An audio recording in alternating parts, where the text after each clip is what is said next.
How's it going, everybody? Welcome to the channel. This is Big Dad Dave, and this is the 12th live stream here on Carpathian Countryside. How is everybody doing tonight? I hope you're having a fantastic day so far. I know I sure am. Oh, I'm excited to be on here tonight. It has been a good day so far, and really looking forward to making some progress here. Been really chomping at the bit to get on. Oh, man, I hope everybody's having a fantastic day today. Let's go ahead and take a few minutes, catch up with the chat here real quick, and then we're going to rock and roll here on the live stream. Give everybody a chance to settle in. Some people will come in a few minutes behind schedule. I do have a funny little story to tell here in just a minute. Literally just happened, so yeah, looking forward to telling this one. So, we got Jonah says, hope you have a good stream, BDD, since I won't be here later. That's right, Jonah. I hope you have safe travels tonight. I appreciate you stopping by for just a second, leaving your comments, leaving the emojis. Greatly appreciate it. There are all the emojis for you. So Jonah's already ahead of the game. We got the emojis for later. He's already got me covered. So appreciate Jonah. Like I said, safe travels. We'll see you again on the next stream. Jody, how's it going, bud? Hope you're having a fantastic day so far. Says hi. Will says, yo, what up? Yo, what up, Will? Hope you're having a fantastic day so far. Philippa, hey, how's it going? Says hi to Jody. Will then says, how is everyone? Doing fantastic. Will, how about yourself? Philippa, hope you're having a fantastic day. Jody, hope you're having a fantastic day. Let's see. Jody says, hi, everybody doing? How's everybody doing today? Again, doing fantastic. Will says, Jody, Jonah, and Philippa, how are you guys? And Philippa says, good, thank you, Will. Jody then says, let's do FS22. Let's go. Love it. Love it. Love the energy. Let's see. Bobby says, hello to everyone. Bobby! How you doing, Bobby? Hope you're having a fantastic day so far. Will with all the emojis, too. Thank you, Will. Appreciate it. Jody says hi to Bobby. Bobby says, how are you, Jody? Will says, I sent a bunch of screenshots to BDD. Oh, he sure did. I've got those queued up, ready to go here in a little while. We will definitely be diving into those.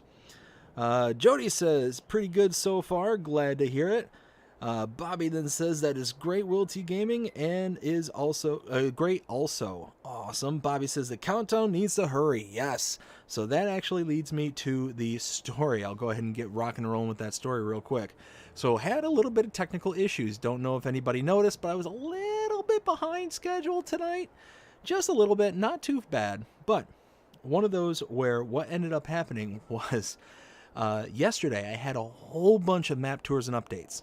And what I have to do is I have to obviously download every single one of the maps. Well, I'm at pretty much maximum capacity right now. I'm at about 82% of my hard drive space. So yeah, it's one of those where I have to uninstall one of the maps in order to have enough room to be able to install all the other ones I need to review. Well, I completely forgot to install Carpathian Countryside back onto the hard drive. So I was sitting there waiting for Giants to decide, hey, we've got this thing, it's called the Mod Hub, and the purpose of the Mod Hub is to take the files that we house on our servers and be able to distribute them out to other people. I don't know if anybody remembers this story I've been telling you, but I've been having a really hard time here, especially here lately, of downloading anything from the Mod Hub, especially if it's a large file size. If it's a large file size, it just doesn't want to work. So it sits there, it gets all the way to 100%, and then pending, 100% pending, and I'm sitting there, I'm like, oh no, and I'm sitting there panicking so much that I actually like delayed the start of the stream, not on purpose. It just slipped my mind, kind of thing. So I'm in panic mode at that point, just worried about, oh my goodness, am I going to even be able to stream tonight? Is Giants going to mess this whole thing up? And it's not Giants' fault, it's my fault. I didn't remember to reinstall the file. I left all the other maps installed and just completely spaced. So yeah, that's gonna be my bad. Let me keep on trucking here with the chat. So Jody says, hashtag let's go. Bobby with the smiley face. Ken says, hey everybody, how you doing, Ken? Hope you're having a fantastic day so far. Bobby says hello. Ken says, team, 2 minutes to go, let's go. Oh, and Bobby with the T-1. Ken with 20 seconds. Oh, we have a countdown within the countdown. It's countdownception that was going on here. Holy smokes. Jody says T1 minute. Felipa with the 3 months of membership. Thank you so much, Felipa, for that. I greatly, greatly appreciate that. Jody says, good day. Bobby says, well, things could be better for me. I tested positive for COVID. Garbage. Just trying to get rid of the fever. Oh, man, Bobby, I'm sorry to hear that, bud. Well, tell you what, kick back and relax with us here tonight. Hope that we can just kind of give you something to maybe take your mind off of what's going on there and be able to just kind of enjoy it and just, you know, kind of ride it out as best you can, bud. I'm sorry to hear about that, but hope you start feeling better very soon. Ken says, BDD streaming is always a good time. I appreciate that, Ken. Thank you so much. Jody says, I can't wait to get that shirt. That's right. Jody just led me into the next thing I was going to discuss, merchandise. I've had several people here as of late that have gone ahead and purchased merch from the site. Thank you all so very, very much. Jody is one of them, and Will T Gaming is another one. And I've got pictures. I cannot wait to show them, but we're going to go ahead and get started here. Instead of just staring at this lovely equipment here, let's go ahead and actually put it to some good use. So let's pan out here. And there we go. So yeah, I want to thank Jonah, I want to thank Jody, and I want to thank Will T Gaming. All of you have bought merch from me. Thank you again so very, very much. I greatly, greatly appreciate it, and I really hope that you enjoy the products that you purchased. I'm really happy with how they've been turning out, at least how they look in the pictures. I've heard from everybody that they're very comfortable and that they're you know, very nice merch. So very, very glad about that. Where am I going? That you know what? That might be a good thing to figure out before I, you know, do anything. 29? Where's 20? Where are you? 29, 29, 29, 29. Why am I not seeing 29? Where? Oh, there it is. There you are. Okay, well, I need to go to past the biogas plant. All right, that's fine. There we go. So yeah, like I said, I will show that picture off here in just a moment of the merch. Once I get this all fired up, I will show that off because, one, I'm excited. I'm excited that people are getting the merch, that they like it, that you know they're enjoying it. Plain and simple. That's why I'm enjoying. So yeah, go ahead and check out the store. Got a whole bunch of stuff. Got even some new stuff on there, and even some brand new Jasper merch is on there. So if you want to show your frustration or your kind of sadness that Jasper's around, go ahead and check out the shop there because I got some stuff for you there. But of course, we also got the classic BDD stuff as well. So go ahead and check all of those out. So here we are. We're going to go ahead and get this going, and then I'll catch up with the chat as well. But yeah, no, it has been an absolute wild day. Just been, oh, what's going on? Oh, they were holding up for the train. I see. Yeah, just been a wild day. I don't know. It's kind of hard to describe. It's one of those kind of days where it was good for no good reason. Like, it was not like anything spectacular happened that made me like uber excited or happy. It's just one of those kind of, it's a good day. It's a good day. And you know what? I think that we need more of those kind of days where nothing in particular happened, nothing exciting or anything like that, but it was just enough to be able to be like, it's a good day. It's a good day. So, yeah, one of those kind of days. And they don't happen all the time or too terribly often, so I kind of look forward to them when they come rolling around. So let's go ahead and... Oh, we got traffic. Oh, what are you doing? Crazy drivers here in Carpathian Countryside. How could they?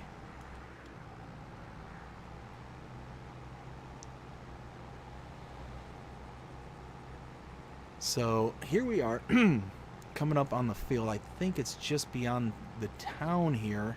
I know I'm on the right road. So we've just got these 2 contracts. That's all we have right now. So what the plan is for tonight is, after we get these contracts all kind of buttoned up and ready to go, we're going to turn our sights on to skipping ahead to the next month, to April. Once we get to April, that's going to be corn planting season. We're finally going to make some progress, and we've got all that leased equipment, all that. Like it's like we got tons of leased equipment or something, or no. No, we've got that 1 seeder that we leased a little prematurely, and I made a wrong turn. Leased it a little bit prematurely and realized that we got it about a month too. So, oh, hey, that's a car parked there. Let's not do that. Nobody was here. You see nothing. You heard nothing. Do do do do do do. Kind of twiddling my thumbs on my way by. There we go. All right. We're finally here at the field. Let's get this rocking and rolling. Oof. There we go. Now we're cooking. So once we make this kind of trip around, like I said, I'm going to go ahead and show off that picture of Will with the merch. Very, very excited to show that off. And like I said, this is an open offer to anybody. If you purchase merch and you want to show it off after you get it, feel free to send me pictures directly on any of my social medias, and I will go ahead and very, very proudly show them off as long as you want me to. If you don't want to, that's fine too. But yeah, just want to make sure that everybody knows that that is an open offer. If you want to show that you are a supporter of the channel, then I will certainly and with pleasure, display anything that that you all purchase. So let's get, probably could set the worker off going in this direction. Why not? Give it a try. Cut around and bam. All right, let's go ahead and show that off then. So we've got, it's right in.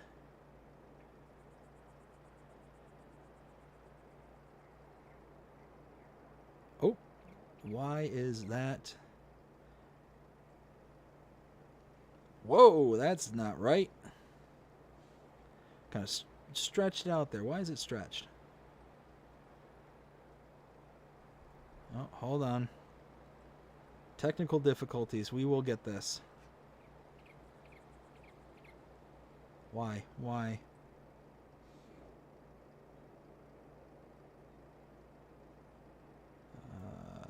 There we go. Now we're talking. Well, what? I just looked up and the worker had stopped. Let's try that. Let's try this. So yes, Will T Gaming, again, thank you so very, very much for your purchase there at the channel merch shop. I greatly, greatly appreciate it. And I tell you what, one, I like the editing that you did there on the photo. I really enjoyed that. So I definitely had to show that one off. But looking really sharp with that merch there, bud. Looking really good. Again, thank you, thank you, thank you. Let's go ahead and get rid of that. Now let's catch up with the chat. So we've got, where was I in the chat? Oops, that's the wrong screen.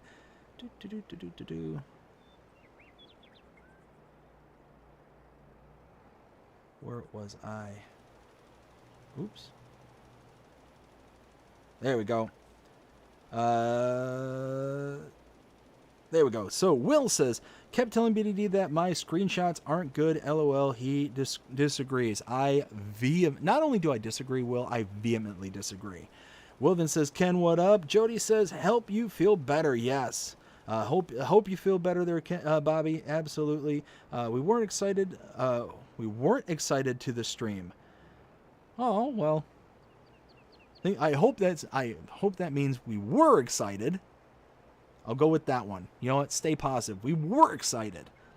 Unless Bobby then turns around and contradicts with me. Let's see. Will then says, I know the screenshots are good. I just like messing with BDD. Yes. Yes. Just don't make me bust out Fry.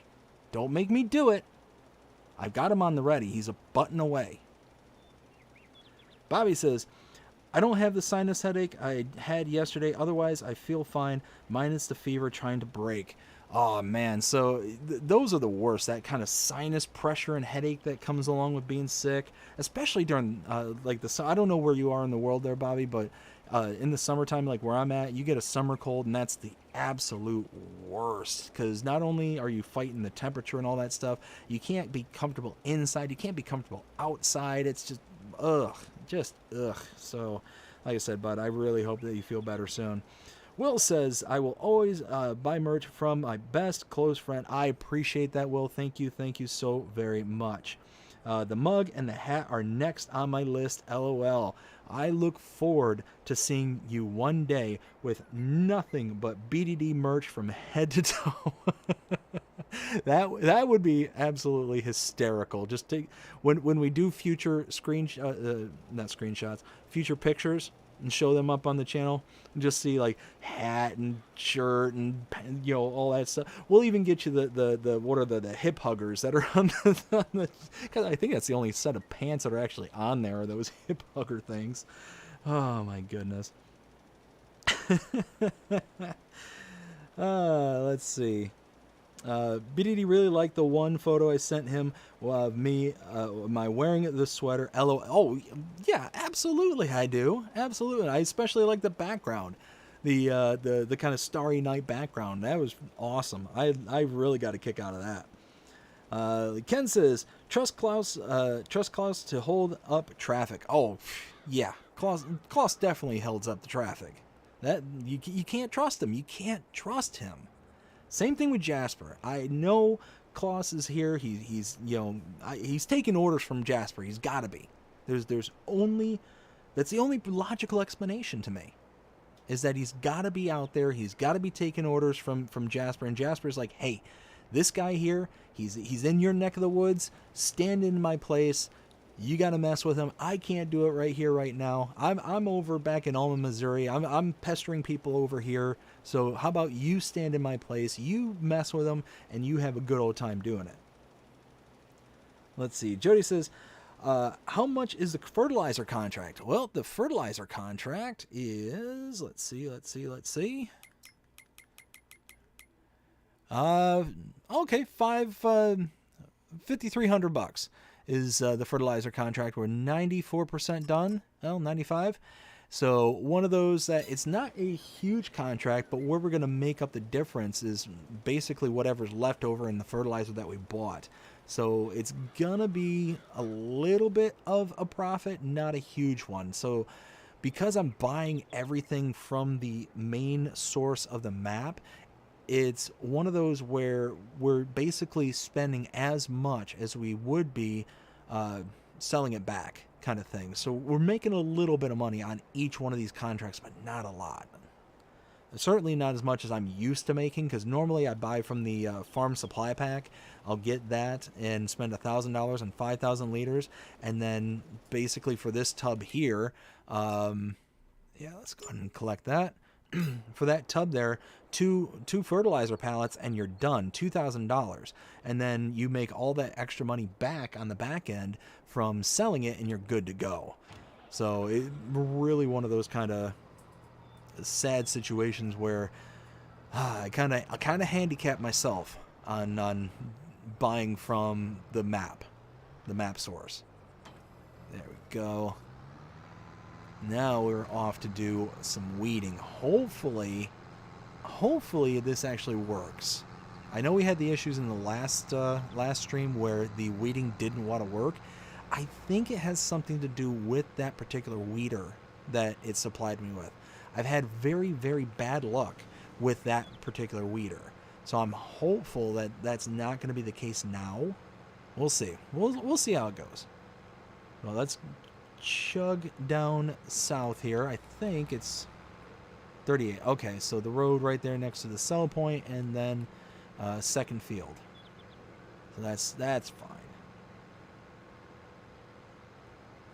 So we're going to go ahead and get over here. I'll continue to catch up with the chat as soon as I get the worker up and going again. Let's see. So we got a ways to go. I tell you what, it's one of those where, you know what? Nah, I'm not going to go into that one. Not going to go into that one.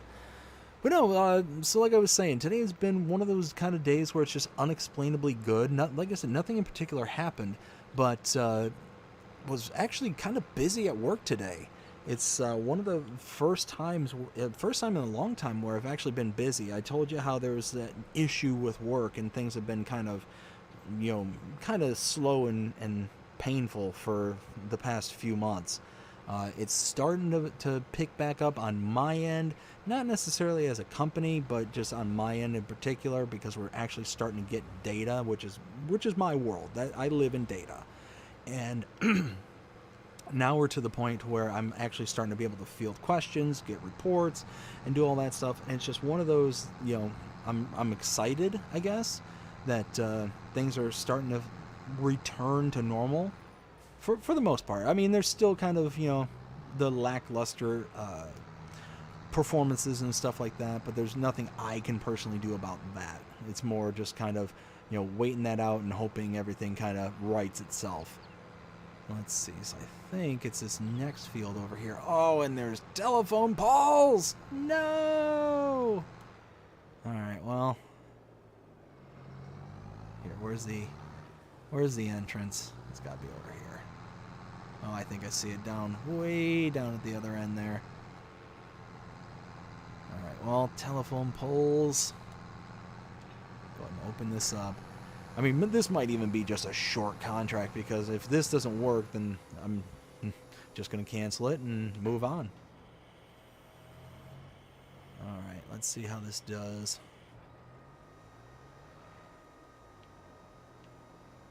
Alright, here we go. Drop this down.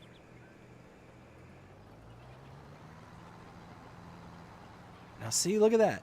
It's deleting the grass, but it's not deleting the weeds.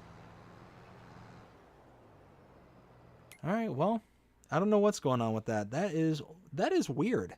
This is the second contract in a row where weeds are just not working on Carpathian Countryside, or at least not in contracts. And you can very plainly see that it's affecting the grass. Like, it's basically deleting the grass edges. So it's just something to do with the fields. Yeah. Oh, well. Let's go ahead and remove that. Collect. That's fine. Nothing gained, nothing earned. Let's see. Where was I on the chat? BDD, what'd you think of the new map and the new map released on consoles? So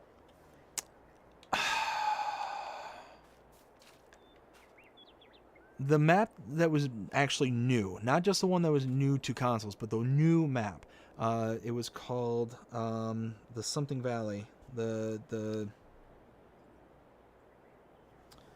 oh my goodness, what was it called?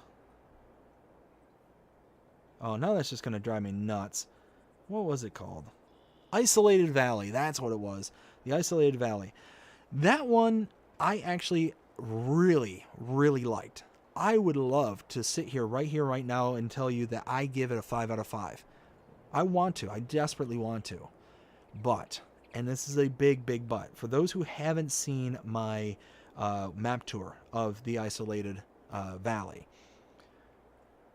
I got down to the southwest portion of the map where the sell points are, where the store is and all that stuff.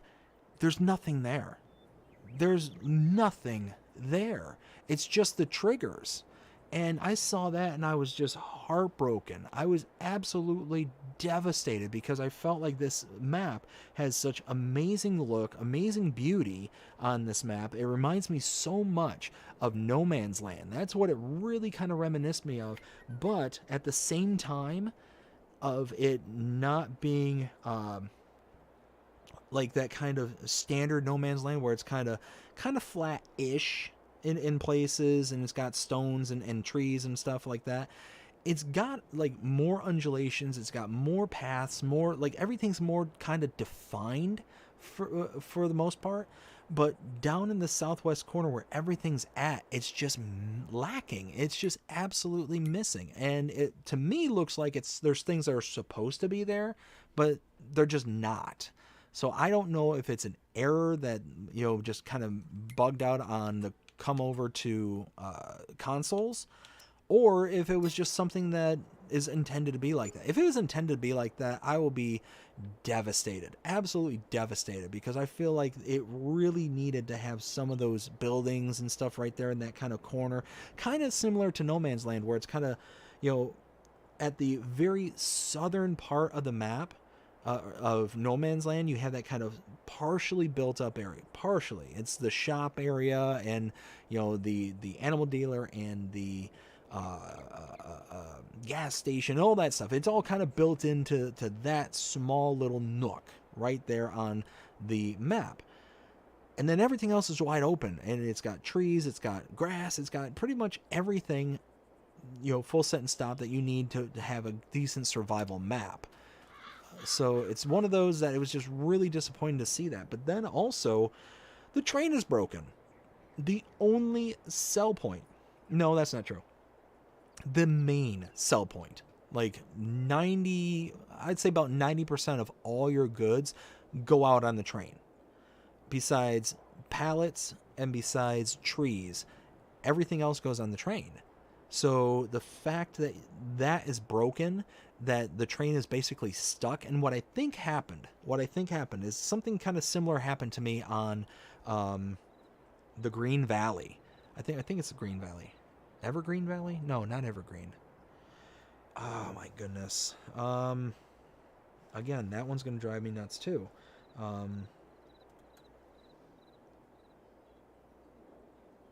It's by it's not Zero Edo. Oh my goodness, what is his name? It's going to drive me absolutely up a wall. It's not the Green Valley. Oh my goodness, I did a series on it a long time ago. It was like my second or third series for the channel, and why can I not remember it? I did the same thing.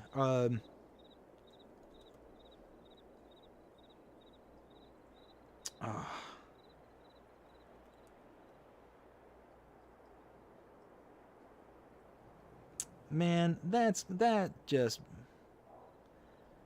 just bothers me. I cannot think of what it's called.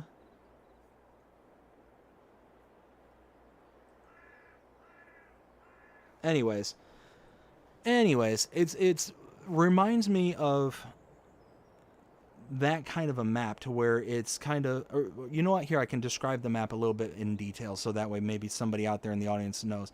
But basically, it's a map that you don't start as a typical farmer does. You start out as basically a government worker, and you go around, you can collect slurry from houses and all this stuff as like production points. It's also one of those where you can mow. Basically, the only contracts are mowing contracts, and they're all along this highway kind of thing. I cannot remember what it's called. That, yeah, gonna bug me. That's gonna bug me for a little while. But anyways, long story short is that I liked the map. I really liked it. But then all of a sudden, it just kind of went from a 5 to a 1, because there's just all these different things I just feel are broken and missing that really ought to be there. Now, here we are in April. Let's see. Let's look at no contracts. That's fine. So we can finally put down some corn. Yes, we can. Corn. Let's do it. All right. Before we get going, let me catch up with the chat here real quick.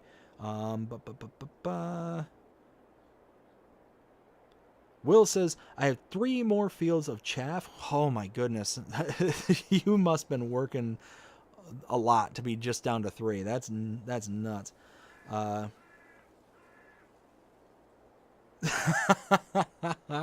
Will says, my wife died laughing when you made me short and fat. LOL. Yeah, that was not on purpose. That was technical difficulties. Let's go there. Bobby says, looks like he's in the house of mirrors, right? Yeah, the little the starry background.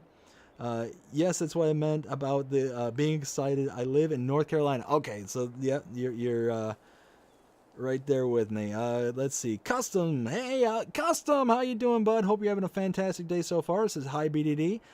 Will then says, LOL, Bobby. Will also says, Google Photos actually edited the photo for me. Oh, that's cool. I didn't know Google Photos did that. I really have no... I really haven't done anything with Google Photos, so I wouldn't really be aware.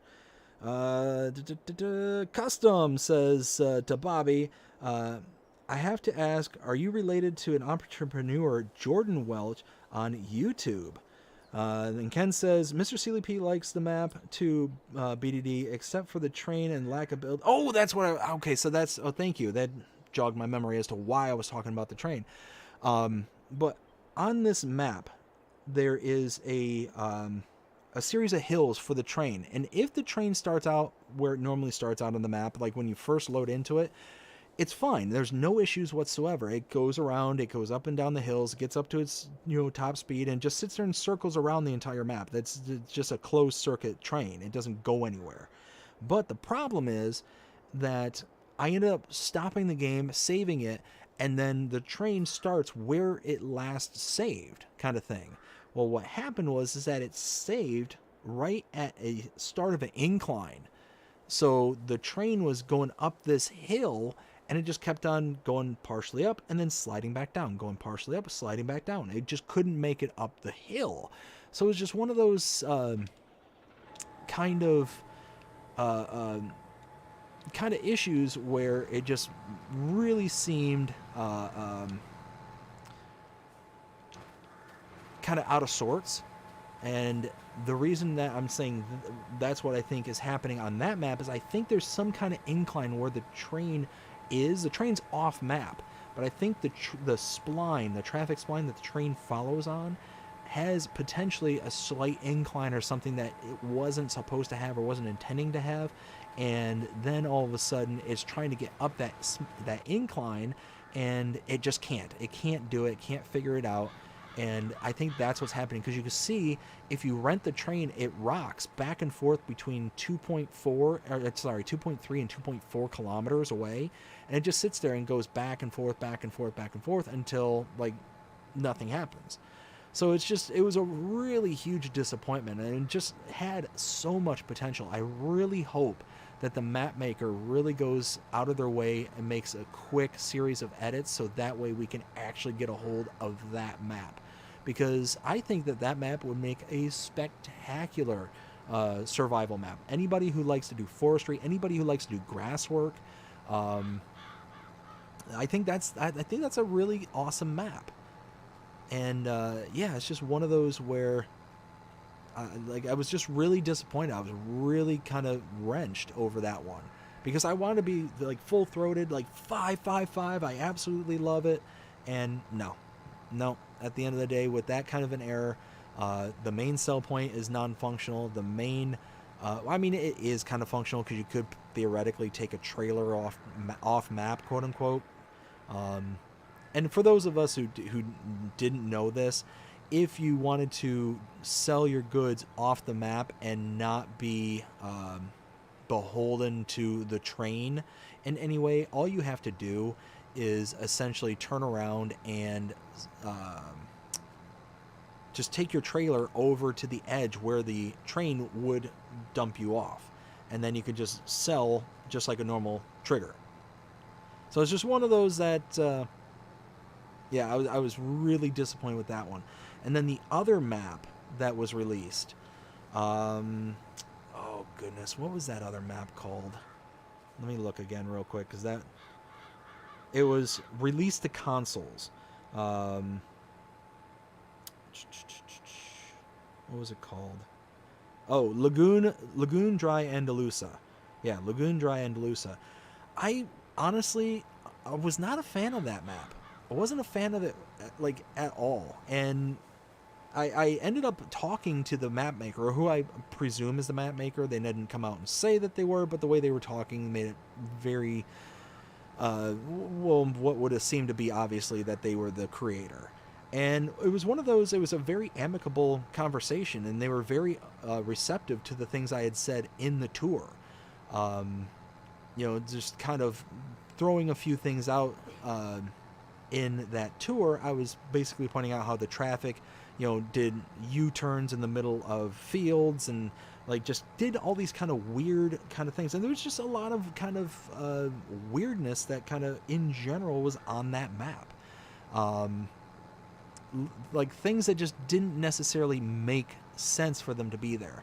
One of them I can think of at the top of my head is that on the southern portion of the road heading east to west, there was a dip in the road, and it was completely flooded out, this dip in the road. And it just didn't make sense as to why it would be there, why this dip just all of a sudden appeared out of nowhere. Like I said, there was certain things on it that just really kind of led me off the to not really to not really care for it as much as I could have potentially cared for it. But again, it was one of those where, according to the description, it was the map maker's first time making a map. So I gave them kind of the grace of, hey, this is their first time. They're going to be learning. They're going to be trying new things. So I gave them 2 scores. I basically said that, this is a score I would give this map if it was, just standard, somebody just making a map kind of thing. And it was pretty low. It was, oh my goodness, what am I doing? It was pretty low. In all fairness, it was low. And one of those where I stand by that grade. I wasn't happy with it. Just it's my own personal opinion. But with knowing that it was their first map, I bumped it up like a point and a half kind of thing. And just kind of like offered them encouragement. That was, at the end of the day, I wanted to encourage them and be like, hey, I greatly appreciate you making this map. Even though I don't necessarily care for it, it's not my cup of tea, I want you to know that, hey, keep at it, keep trying, because he definitely had, they definitely had elements on the map that I really did like. There were a few things on there that I really did enjoy, and I was like, hey, keep at it, because it's one of those where if you're just going to take my word, or you're going to kind of get discouraged or anything like that, please don't get discouraged. Keep trying and keep going, because one of these days you're going to improve, you're going to, get better as time progresses, and one of these days you can come out with an absolute, slam dunk of a map. So one of those that I never want any time for any of my map tours, whenever I give kind of negative critiques or criticisms or anything like that, it's never my intention for it to be taken personally, or that it's intended to be mean or anything like that. I always try and couch it in, hey, this is just me, trying to give not so much advice, but just a kind of constructive criticism. And I'll go into those things in detail as to what it is I didn't necessarily care for, and hope that it can be, taken away with, not animosity, but with, an understanding of, just wanting to point out the things that I find as a kind of quote-unquote flaw, or things that I don't necessarily care for. But again, as I always try and say as well, I'm not the arbiter of all that is true. So there's going to be people not only that disagree with me and think I'm crazy for having the opinion that I do, but, there's going to be people that just enjoy it. There's going to be just people that enjoy it and think I'm nuts. And that's fine. That's absolutely fine. I'm very happy that those people are out there, and that they're willing to, that they want to play a map like that. The more maps we have, the more options we have, and the more we have to be able to look forward to as time progresses. That's why I always try and couch everything that I say in kind of a positive light of like, look, don't let my words discourage you, because I want people to continue down the path of trying.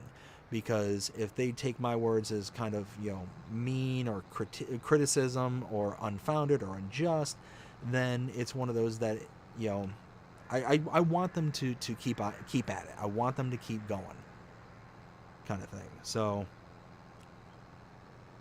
yeah, at the end of the day, I don't want anybody to think that just because I think poorly of a map, or that I think anything in regards to anything, that it's, that it should be like a hang it up kind of thing, like hang up your keyboard kind of thing. That's no. Keep at it, keep rocking and rolling, because like I said, you might start off here, but if you keep at it, you keep trying, you're gonna certainly finish off somewhere else. So we all start somewhere. And we ought to have the grace of understanding that people start somewhere, and that they should be encouraged. At least they're trying, kind of thing. So let me catch up with the chat now that we're at our second field. We got 3 fields in total, I do believe. This one and this one here. Thankfully, we don't have to contend with any more power poles. So we got, let's see. Will says the update to Alma, Missouri is with Giant software ready to be tested. Cannot wait to see what that has in store for it. Oh my goodness. And seeing the farm that you're going to build on there, Will, I'm looking forward to that too. Bobby says, sorry it took so long, custom. To my knowledge, no. David Butterworth, how you doing? Hope you're having a fantastic day so far. Says, hey BDD gang. Hope all is doing good and keeping safe. Much love to you all. Much love back to you, David. Hope you're having a fantastic day so far. Custom says, okay, Bobby, had to ask. Will then says, custom moddings, custom slurry tanker with Giant software. I can't wait. Oh yeah, that's going to be a good one. The next mod release for them is their huge Case IH planter. That'll be awesome too. Bobby then says, the train needs to send in, the train needs to needs some sand in the sandbox so it can get better traction. Yeah. Oh yeah, no, and that's the thing is, like I said, I think it's just stuck on a little hill. Just, it wasn't intended to it wasn't expected to have the hill kind of thing, or that's my guess. I'm just guessing. I wish I could think of the map. Oh my goodness. The name is on the tip of my tongue. It's either like green something or, oh my goodness. It's literally driving me up a wall. I can't think of the name. Like I said, it was one of my Let's Plays. I did like 30 episodes on this one. I cannot remember what it's called. That is just going to drive me nuts. But like I said, it's basically, you have this itty bitty starting farm. It's like a building and that's it. There's basically nothing. You get a small field to start out with, but your main job is to be a mower around the highway system.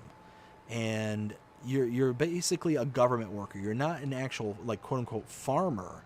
And you can do production points that are right there at people's houses. And the production points, you pick up like garbage, you pick up like garbage bags, you pick up slurry, food waste, all these different like production points. And it's like a dozen different production points that are exactly the same thing. And one of them's at the supermarket. Several of them are at the houses. It's a really awesome map. And the series I did was actually before this update that gave it all the production points, that gave it all these kind of cool little features. And it just absolutely killed me that I was doing this series and then that update came out and all these cool little features came out on it. But man, if I could even if I could remember the map maker's name, Gwendol. It was by Gwendol. Oh my goodness, why can't I remember the? Oh, I can remember the map maker now. All right, you know what? Hold on. Now that I know the map maker, I can actually look it up, because that is just gonna drive me absolutely up a wall. Gwendol. Newlands. It was Newlands. There we go. Hallelujah. Thank you. Wow. That was just bugging me. Newlands. Yes. That's where the train got stuck for me. And there was no fixing it. There was absolutely no way to fix it, because it was literally stuck between two hills when I saved it. So because I saved it in a very specific spot on the map, come on. No. Come on. There we go. There we go. But because I saved it in a very specific spot on the map in between these two hills, basically wouldn't let me use the train anymore. And thankfully the train wasn't terribly important on that map. It wasn't like I was taking it for off-map selling or anything like that. It was just one of those, just kind of looped around. It was basically a glorified log transport train. And it just reminds me of that kind of thing, at least the behavior, because like I said, it just kind of bobbed between like 0.25 and 0.25 and 0.23 kilometers. So it was just one of those that it just seemed rather odd. Oh, really? Can't use a worker with this thing, huh? Oh well. All right, here. Let's continue on with the chat. Where was I? Bobby's nope. Benji, hey, how's it going, Benji? Hope you're having a fantastic day so far. Will says the power at my job went out this morning. Everything was down. Ooh, so that makes it to where work's a little bit slow. So not well, depending on how you look at work, maybe not the worst thing in the world. Will then says, Benji! Benji says, hey, Will. Custom says, hi, Benji. Bobby says, you want them to succeed and giving them some input. And that's it. Thank you, Bobby. That's it exactly. That's it. I want everybody to succeed, because here's the dirty little secret. If the map maker is successful, we're all successful. And that's what I wish more people would kind of take away from the mod hub, is you get a lot of people, who are kind of the, how do I want to describe it? They're the reason why people, modders and the like, get discouraged and stop, is that they just start eviscerating people in like the comments or in like the ratings and stuff like that. They don't sit there and think, hey, you know, I ought to try and encourage these people rather than discourage them. And now all of a sudden we got things like the whole Lancy Boy situation that happened a while ago.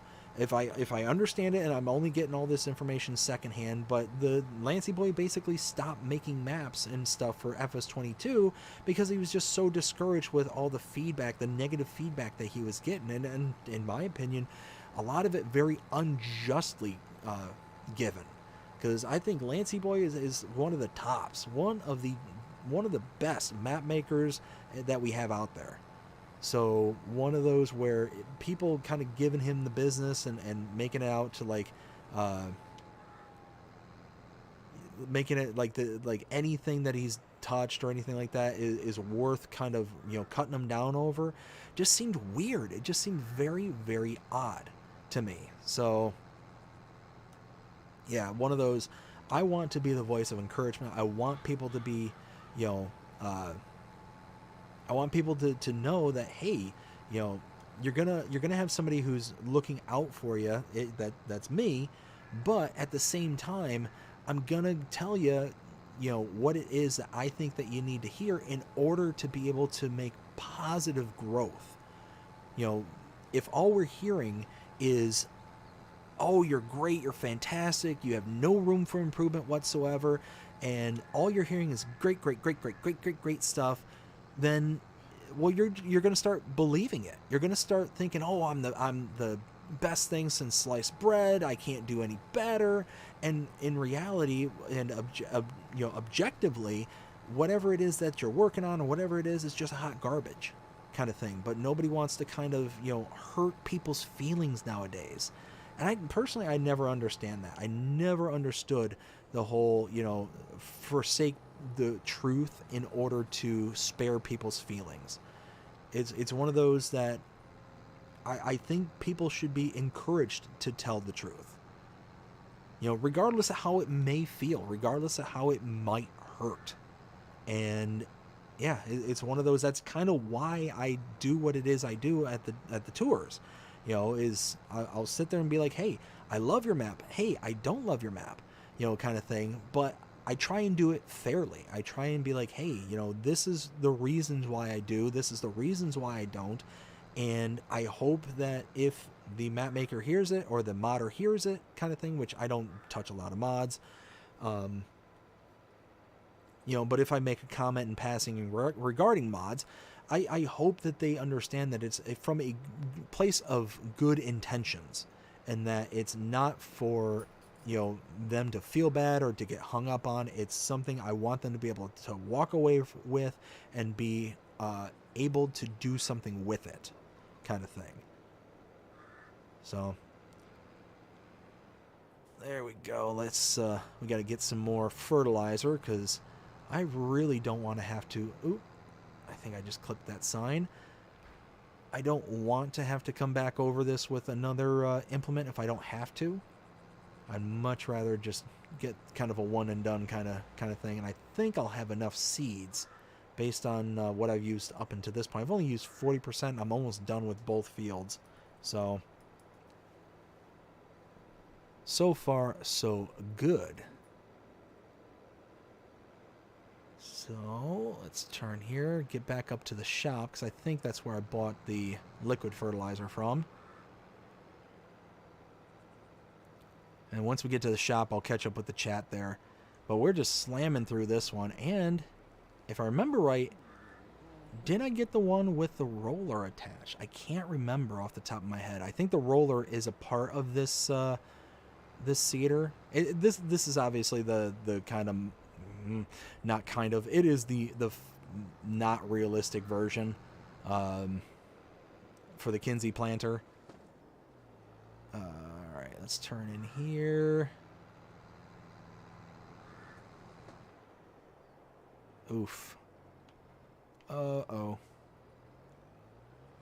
Let's see. How am I... we can just back up to it. That's fine.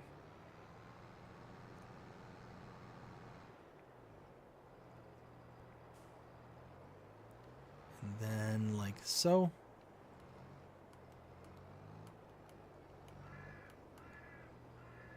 I don't want seeds.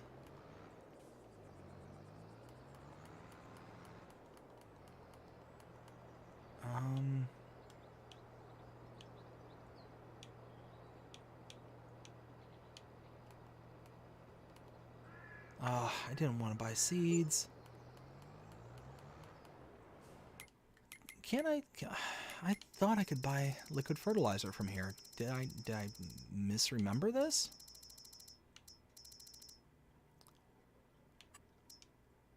Okay. Oh, there it is. Y'all heard me. I was frantically clicking on that button to try and get that in there. But, now we've got a whole bunch of... Oh, there's a sign. Got a whole bunch of seeds now. We'll be able to... I don't know. We'll empty everything out at the end there, and we'll keep it. So, we'll be able to use it later. There we go. Like so. Oh, you know what? I meant to check the chat there, but kind of ran right past it. So let's go ahead and do that right here. We'll stop right here. Where was I? So yeah, like I said, Bobby, 100% absolutely right. You want these people to succeed, because if their success is our success. Benji says everyone has their own opinions. Yes. Yeah, and that's it. That's it. And that's what I do for my channel is I render my opinion, and that's all it is just my opinion. People can choose to listen to it, they can choose to ignore it, and that's fine. I it's not going to hurt my feelings if people are like, "No, you're wrong." You know, my opinion says that you're wrong, and that's fine. That's fine. That's nothing wrong with that. Let's see.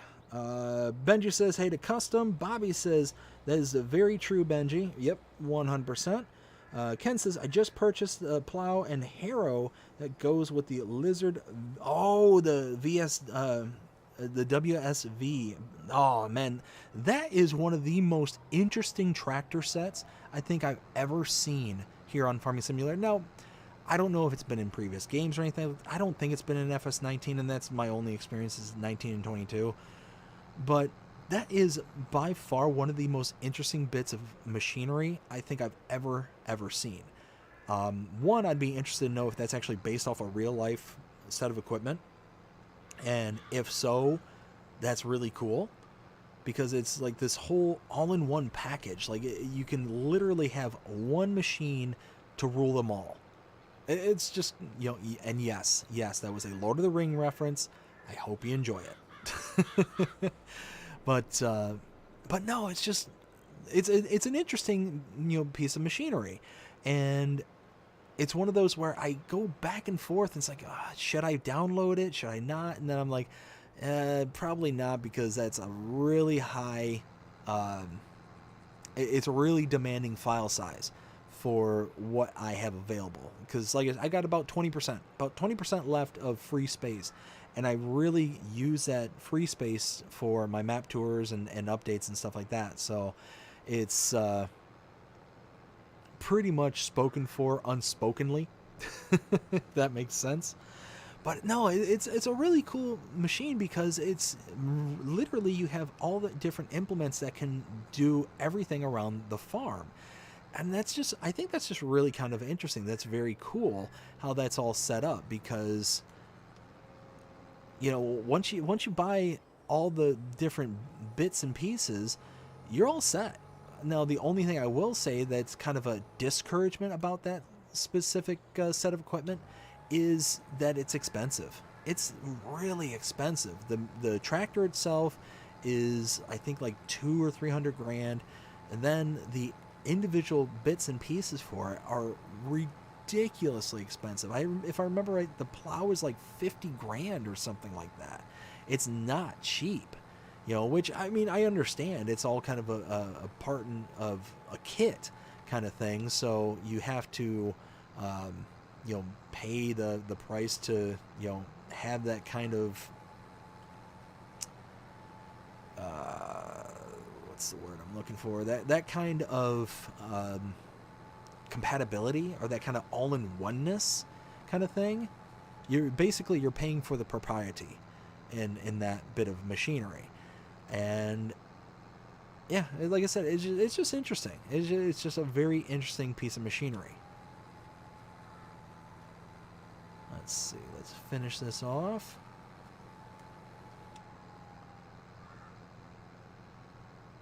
And one thing I meant to check. Oh yeah, this does have the roller. It is rolling it. Nice. Awesome. So that makes me happy. So we got a couple more passes here. Maybe what, like, maybe two? Maybe two? But no, that, I'm trying to think of some other machinery that, that would even compare to anything like that. And about the closest thing I can think of would be, you know, I don't know, maybe something like the TLX, like the Phoenix and all those kind of trucks that have all the detachable back ends to them. It's kind of along the same vein as that, but what kind of makes it stand apart is it's actually useful in all situations on and off the field. That's what's so powerful about that set of equipment, is that you can really just have one piece of machinery to do everything around the farm. And that's just really cool. That's just really cool. Let's turn that back off. because I realized this way too late in the last field that I'm still using fertilizer even if I'm not burying anything, if I'm not running over all this stuff. So just like that. Perfect. Now let's get to the next field, which is just right across the way over here. And let's lift that up. There we go. We'll get this over here, and I'll catch up with the chat there as I see it's moving. So, stop right about here. Perfect. So, where was I? There it is. Ken says, hey to Benji. Bobby says, if I don't like a map or a mod, I just uninstall them. Some people may like the mods or map. I don't. To each their own. And that's it. That's it exactly. You know, it's weird how some people will act as if like it's the end of the world if a mod or a map doesn't meet up to their standard or to their liking kind of thing. And again, they can not like a map, they can not like a mod, all they want. That's totally fine. But the whole kind of brigade that can ensue from some people that'll go out there and just, you know, start hammering these creators on, you know, what it is that they made and whatnot, instead of being grateful that they even put up the time, energy, and effort to be able to do things. It's just really kind of bad. It's just a really bad way of going about doing things. And I wish that people would kind of take a step back and realize, hey, you know, you should really try coming at it from a much more positive perspective and be more encouraging. Be like, hey, you know, I don't necessarily care about this thing. This is what I don't care about this thing.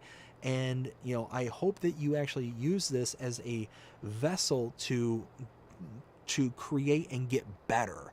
And that's, you know, what I try and do with like my tours is I want, you know, there to be, you know, an improvement. I want there to have some kind of feedback, and this is the only feedback that I have, you know, kind of thing. I could vote, but, you know, unless, you know, the voting doesn't really necessarily do anything. The whole star system on Giants' website, the mod hub itself, it doesn't really do anything besides kind of send a flag to the individual users, the people who would download the stuff, and basically say, hey, you know, this is something you ought to look into, this is something you ought to avoid, kind of thing. But it doesn't offer any kind of feedback mechanism to say, you know, this is what I don't care about it, and this is what I think you ought to try and do in order to improve for the next time, kind of thing. That's the one thing I wish that we had, is, you know, as a kind of addition to the mod hub, is not just a star system that lets us know how the kind of aggregate of people feel about a mod or a map, but an actual mechanism to be able to say, hey, you know, this is the rating I'm giving it, and this is why I'm giving it. And yeah, you're going to have those same people who are going to be like, oh, I'm going to give it a 0 star, and you know, I just hate it. They're going to be completely unconstructive with their criticism. But at the same time, you're going to hopefully get more people like me, and others, obviously, that are going to be like, hey, you know, this is something I think that could be improved upon, could be fixed, or could be improved. And if you were to do this, it would kind of change the dynamics of, you know, X, Y, and Z, or it would make it to where it'd be a little bit more playable, or it would do this, or it would do that, whatever the case may be, kind of thing. Really, the only kind of mechanism I'm aware of that is kind of quote-unquote feedback is if something's broken and you kind of take that to Giants and be like, hey, this map is X and it needs to be fixed, kind of thing. But it's not a kind of feedback of, you know, what it is that could be improved upon, kind of thing. I don't know. Maybe that's kind of wishful thinking, and I don't know. I feel like that's kind of, not that it's an unpopular opinion of what I'm saying here, but, you know, a kind of fleeting opinion. Like, I don't know. It seems like people nowadays are very hesitant to kind of, you know, give their opinion on things. And it's just, You know, it's just like we just said, it's just an opinion. You know, it's not something that should be discouraged. It should be, you know, encouraged. You should speak. More words makes for better things. You know, whatever those things are. You know, having an argument, not even an argument, but having a discussion about things and trying to air out disagreements, air out the things that you don't necessarily like or whatever, it leads to better outcomes in the end. Because then ideas can happen. Then you can start bouncing things off of each other. You can start, really kind of hammering down things that will, just help the improving of whatever it is that you're working on.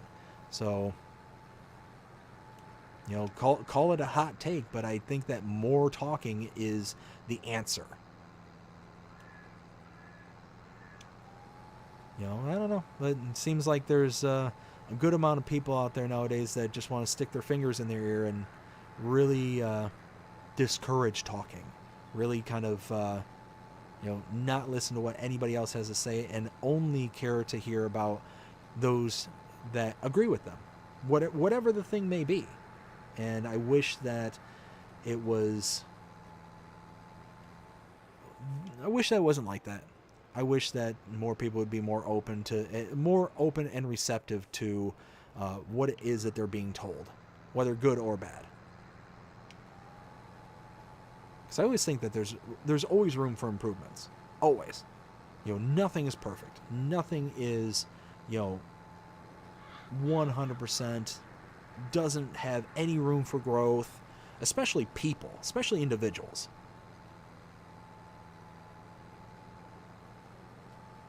So, there we go.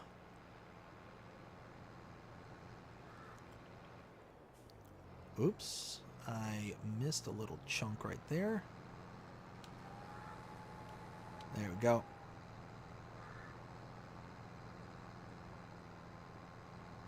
Alright, so let's catch up with the chat.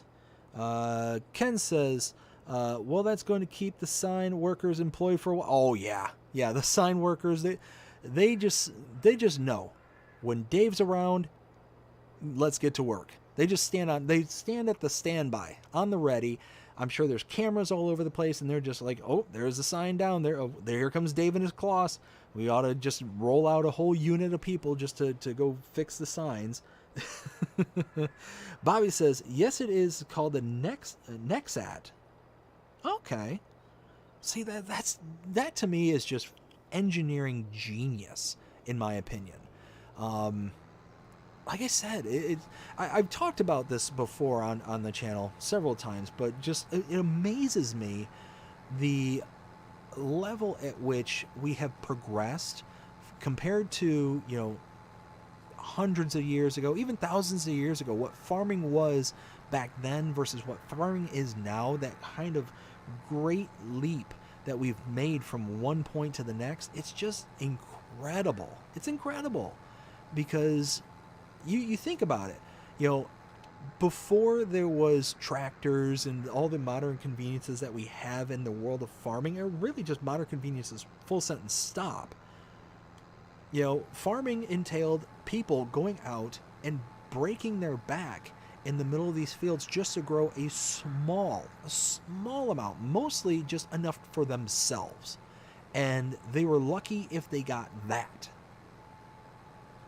But now, it progressed from that to all of a sudden it's, utilizing animals, horses and cows and all these different, animals to be able to plow up and do the heavy lifting for us. Okay, great. That's fantastic. We're making a step forward. And then, further down the line, we're getting into kind of, different kind of farm tools and implements. And further down the line, we're starting to use machinery. We're starting to use simple engines. We're so on and so on and so forth. We're going down that path of, the constant and consistent improvement. Now we have these engineering feats. Farming is nothing.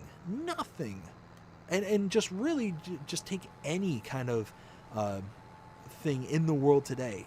Nothing is the way it was 10 years ago, 20 years ago, 50 years ago, 100 years ago. You know, I always use the example whenever I'm talking about a subject like that. Look like this. Look at television sets. Television sets are the perfect example of how much we have progressed in the ways of technology just in my lifetime. In my lifetime, I vividly remember back when I was a small kid. I've told this story several times. I'll tell it very, very quickly. I vividly remember this television set that my parents owned, and it was this beautiful wood encased television set that was more art piece than it was electronic. It was absolutely gorgeous, this television set. Vividly remember this thing. But the picture was small. You know, it might have been like a 13-inch, maybe, if I'm remembering it correctly. You know, I could be wrong about that one. But it was very small, especially compared to televisions nowadays. It weighed a metric ton practically, and it was just nothing compared to what we have now. The picture quality that we have nowadays is infinitely better. You know, back in those days, I think that TV, was it black and white or was it color? I can't remember. I think it was color. But I mean, it had the tube TV where you had to pull out the button, and the button itself, like, it took a second for the picture to come up because the tubes had to warm up and all this stuff. So it was just one of those kind of like what you have then versus what you have now.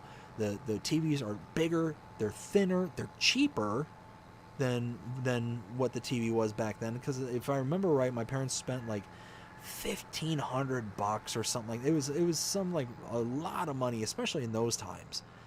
Back when I was a kid, like, that's a lot of money to spend on one thing. I could be wrong about the price, but I don't know. I'm kind of guessing on that one. But no, it's just one of those where you just look at the progression within my lifetime in the past 40 years, what televisions were then versus what they are now. It's nuts. There is no comparison to what they were then to what they are now. And yeah, it's just insane. I mean, you also look at like audio, like music, you know, going from like, what is it, like 8 tracks to cassettes to I mean, not in this order, but you got records, you got cassettes, 8 tracks. Like, you got all the progression of the audio and it getting higher quality, higher file sizes, all this kind of stuff. And now look at it. It's now all on Spotify or Amazon kind of thing. Like, who would have thought that, you know, 40 years ago when I was a kid? You know, to think, oh, well, all of the music that you could ever want to listen to, practically ever, is all on your phone. And all you have to do is pay, you know, $10 a month or however, and then you get unmitigated access to any song that you could possibly think of throughout pretty much all of history. And yeah, you're just good to go, kind of thing. It's nuts. It's nuts to think of that timeline and progression. But yeah, let's get back over there and I will continue with the chat. But yeah, no, it's, whoa. Well, see, the sign worker has another one to work on. That one got clobbered. I sent that one into practically orbit. Oh my goodness. But no, I always love thinking about that kind of stuff, thinking about all the kind of progress that we've made in various kind of things, where things started, where they are now. And it's absolutely crazy to think of all the things in my lifetime that have just not just improved, but drastically improved. I mean, look at like LEDs. LEDs are another great example. I remember when I was in high school, LEDs weren't really a big deal. And when I was really kind of using LEDs, I remember I had a electronics class. It was like a science elective. And what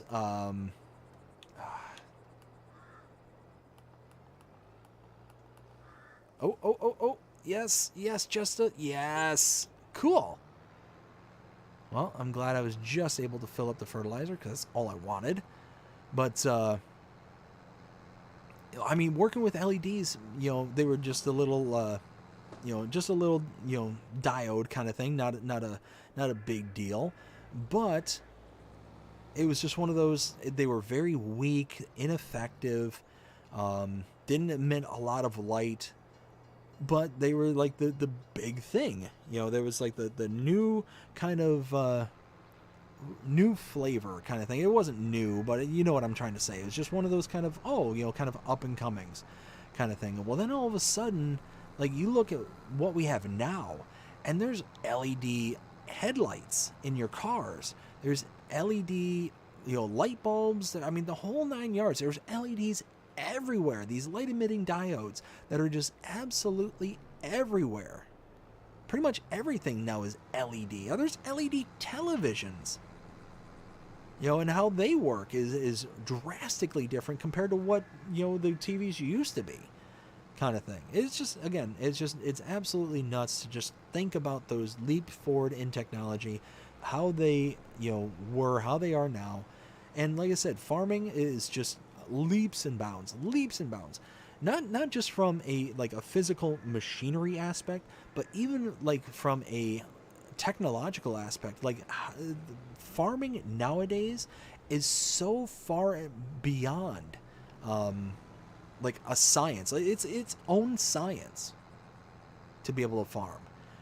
We grow more food in less amount of space than we probably ever did in history. It took so much more effort, so much more time, so much more energy, so much more resources to get smaller amounts of yield in those times than what we see nowadays.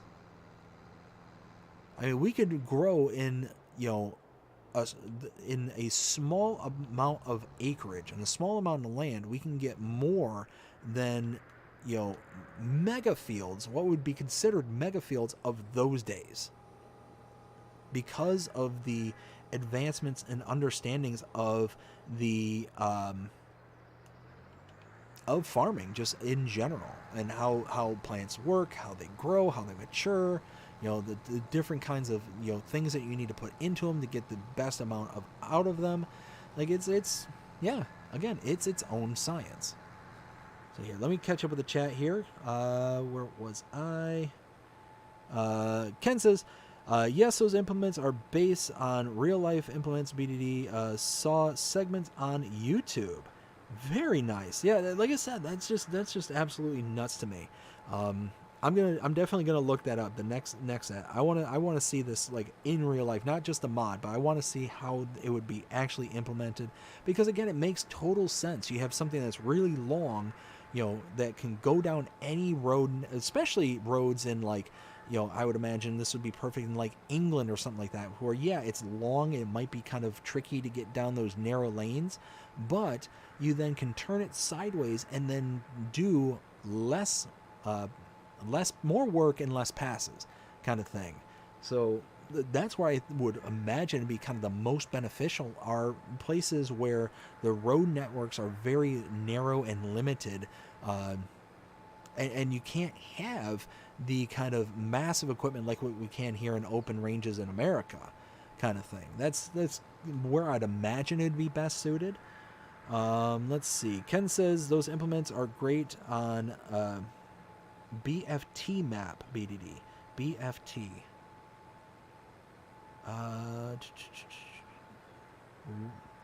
Elaborate, Ken. I'm not aware what you mean by BFT. Parker, hey, how's it going? Hope you're having a fantastic day so far. Parker says hi. Bobby says, I tried the old Stream Farm expanded map and didn't care for it. It was very nice map, just not my cup of tea. And see, that's the thing. It's one of those where, I do like that map. I personally do like that map, but I'm certainly not going to begrudge you or anybody else that's be like, yeah, it's not my cup of tea. Like I said, one of those that nothing's gained by, kind of being so steadfast as to, like, no, you're wrong kind of thing. You know what I'm trying to say? Like, that kind of attitude, or that kind of mentality that some people will have. It's like, no, my opinion's the only opinion that's allowed to exist kind of thing. I don't know. Maybe I'm just kind of way off base on this, but I don't know. I think that if there's a bit more room for grace and understanding that, hey, everybody's allowed to have their own opinions, that things would certainly be a lot better in, society certainly, but just in general. Like, hey, we don't have to be so steadfast. Like, there's certain, don't get me wrong, there's certain things that, hey, you need to be steadfast on. You need to be able to be like, no, this is right and this is wrong, and kind of go at from that perspective. Like, when you're talking things like morality and whatnot, you need to be able to kind of stay steadfast as to what it is that, that is the opinion on whatever it is that you're discussing. I can see that, but I don't know, when it's something like Farming Simulator, to be so steadfast as to whatever it is that is under disagreement, I don't think it's worth it. I don't think it's worth the headache, the effort, the time. Why am I not using any product or any that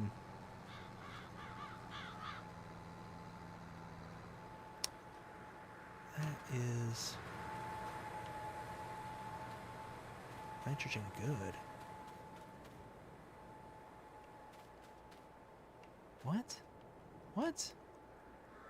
What just happened?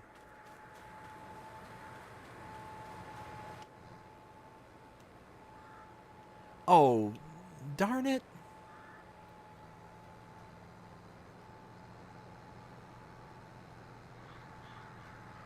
Okay. At least I can go back over it with... Oh, this is going to be a nightmare. What happened? I don't remember clicking buttons.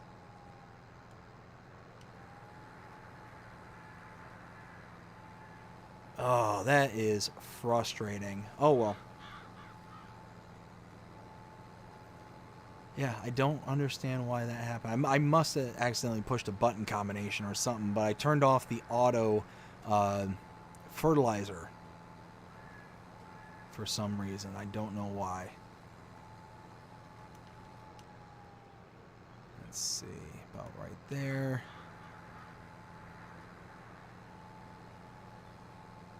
Huh, that is... Oops. I don't want to miss that.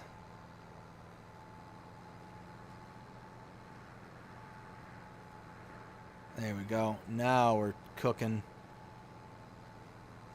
Sorry, I'm trying to make sure that I'm paying attention to the map on the bottom left-hand corner, because that's telling me where I need to keep fertilizing, because, I don't know why.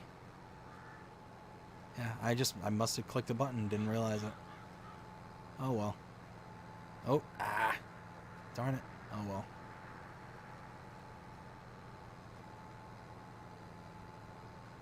We're almost there. We're almost there. Got one more small pass. We'll unload everything. We'll take everything back. Well, not take it back, but you know what I mean. We will return, quote unquote, the equipment and kind of go from there. There we go. Let's take that. And... bam! Look at that. Perfect. All right. Where was I? Will says, eating some cake. Oh. Very nice. Let's see. Will T Gaming says, let them eat cake. Nice. Benji, the console TV. Yeah, exactly. Exactly. Bobby says, in Arizona, I have seen some Native American canals to irrigate their fields. It was pretty impressive to see the, what is it?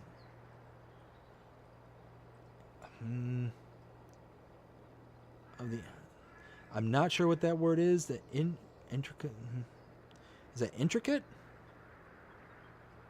Anyways, the of their engineering. No, that's absolutely impressive. Absolutely impressive. And you look back in the day too. You know, the was it the Greeks or the Romans with the not the aquifers. What was the they basically have these long water bridges that would carry water from local mountainsides, and they would just run down, and they would use that fresh water as a source for their for their cities, for their for living kind of thing.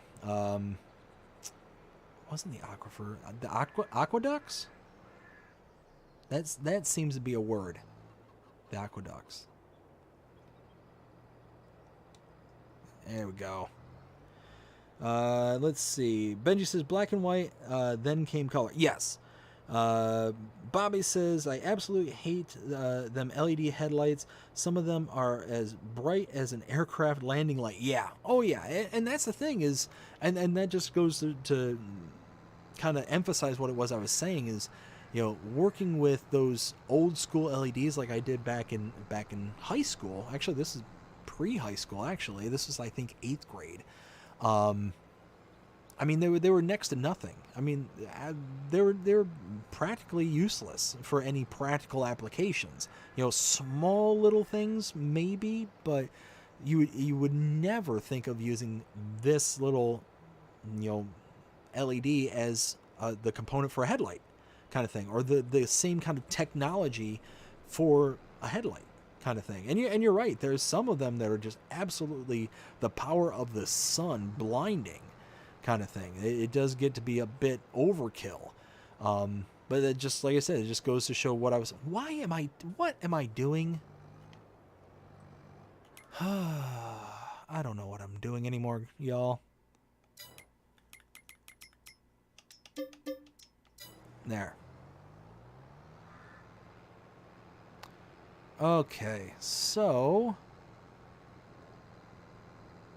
now that we've got the planting done, they're rolled, yeah, everything is taken care of for that. What do we have going on contract-wise? Nothing. So again, we might just fast forward to the next month so we can get some contracts to work on. I mean, not much in the way of that going on. And we're going to have to make some money, because ultimately at the end of the day, I want to be able to try and afford the harvester when it comes time for the harvest. I want to be able to actually buy it. I don't want to have to lease it if I don't have to. So, gonna have to start making some cash. Let's get this. I wonder if I can use this to kind of bump these instead of trying to bring the telehandler over here. Can I bump? Bump, bump, bump, bump, bump, bump, bump, bump, bump. Pow! There's one. Let's get this. There's two. All right, we're getting there.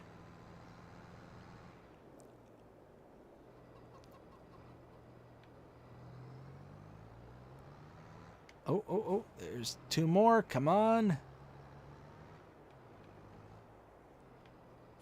Yes, I know there's going to be somebody who sees this either now or in the future, and it's like, Dave, what are you doing? That's not farming. I know. Uh-oh. Oh. I thought I still had it stuck underneath the tractor. Perfect. All right. And it looks like we got some eggs going there. Let's go check the cows. They should be producing.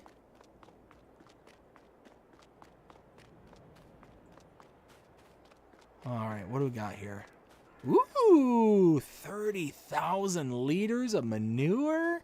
Well, hot diggity dog. That's awesome. Ooh, 27,000 liters of slurry. Ooh, we're running out of straw, though. We're going to have to buy some more.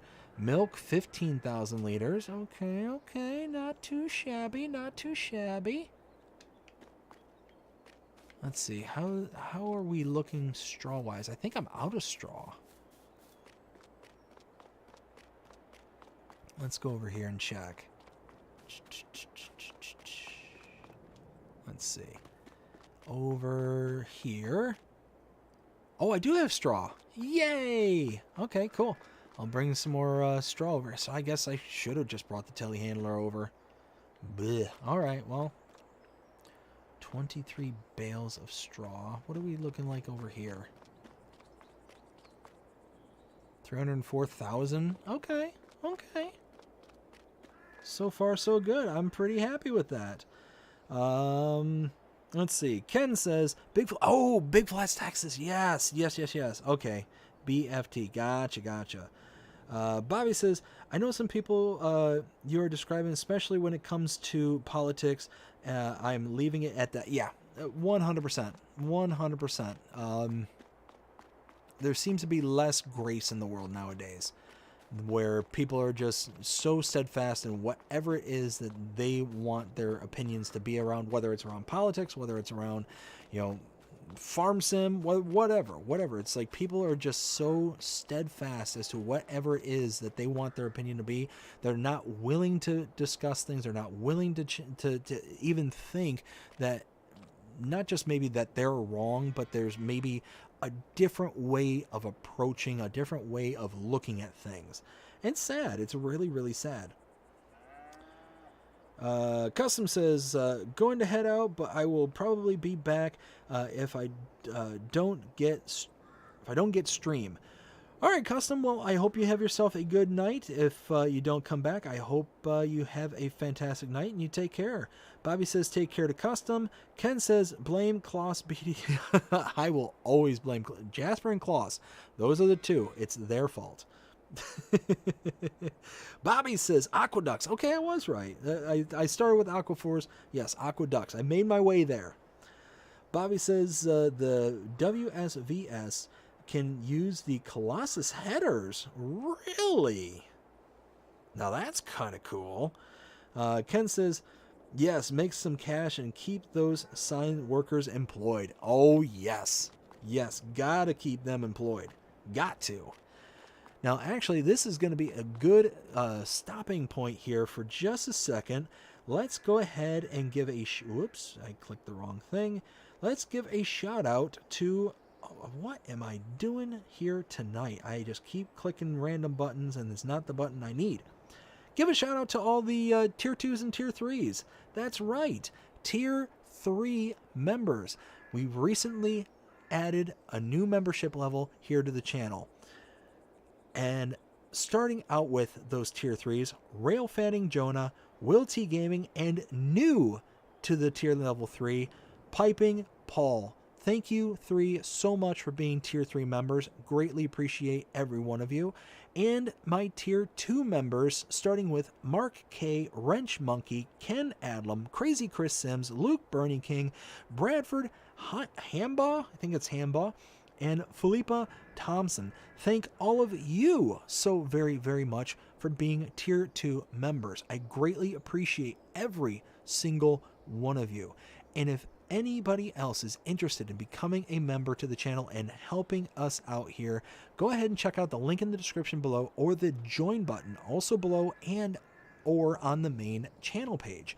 There you can gain access to things like early access to edited content such as the live streams, Let's Play series and channel shorts.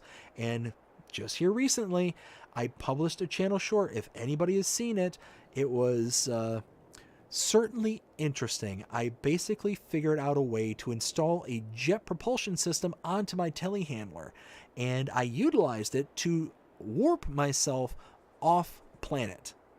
So yeah, needless to say, that was a fun experience. You also get custom badges, custom emojis. All of that starts out at 99 cents a month for Tier 1 members. You get all that. It's pretty good value if you ask me. Tier 2s get everything that I just listed here, plus the shout out every single live stream that we do here, which you just heard here. All that for $4.99 a month. And now Tier 3s get everything I just mentioned before, plus they get a customized discount code to the channel shop, and they get the opportunity to be able to come on live here on the live streams and be able to hang out and talk and be able to actually interact live on the live streams. So that starts at $9.99 a month. All that being said, if you can, greatly appreciate it. If you can't, completely understand that too. It is what it is, but I want to not only give a big thank you and shout out to all my channel members, I also want to give a shout out to all the subscribers here on the channel. We are rapidly approaching 2,000 subs. We're getting there. We are approaching that, and I'm so incredibly excited that we are getting to that point. It is just slow and steady gains.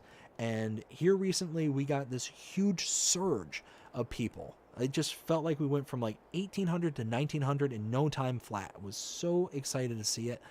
You know, things are slowed down a little bit, which is fine. But I just want to make sure that everybody knows that even if you're not a member, I greatly appreciate everybody who stops in and checks out the channel, everybody who steps into the live streams and hangs out with us. I just appreciate every single one of you. So thank all of you so very, very much. Also, if at all interested and you want to send me something directly, go ahead and check out the P.O. Box. P.O. Box 6136, Hudson, Florida 34674. The only thing I ask is that if anybody sends me anything, please include your handle name for YouTube. That way I can give you the proper shout outs that you rightly deserve. So again, greatly appreciate every single person out there and everything that everybody helps me do here for the channel. It really does help the likes, the subscribes, the donations, everything, the members, everything helps the channel severely. And I just wanted to make sure that everybody understands that from everything from the top to the bottom helps severely. So again, thank you all so very, very much. So now that we've done that, let's go ahead and start fast forwarding time. And what I'm going to do as well is I'm going to go ahead and display the screenshots that I have from Will T Gaming. That's the only person that I have screenshots for at the moment. So what I'm going to do is I got to move these files because I had the one picture of Will in there that, there we go. All right, perfect. So now I should be able to, oops, what happened?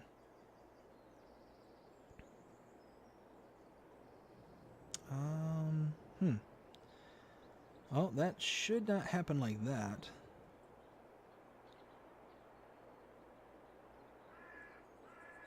There we go. There we go. Now they're coming up. So anyways, like I said, I'm going to go ahead and fast forward time. I'm also going to... Perfect. Now we're cooking. As these roll, we'll skip ahead in time. We'll get to the next month here so we can start making some money and be able to kind of go from there. So let's see. Let's fast forward in time. I mean, we might get some... Oh, just like now. We just got a whole load of contracts. So we'll actually stop so we can take those. And they're all fertilizing contracts, of course. So we're not going to make a ton of money, but we will get some work done. So as we kind of go through, you can see Will has been hard at work, doing a ton of chaffing there on his Alma, Missouri map.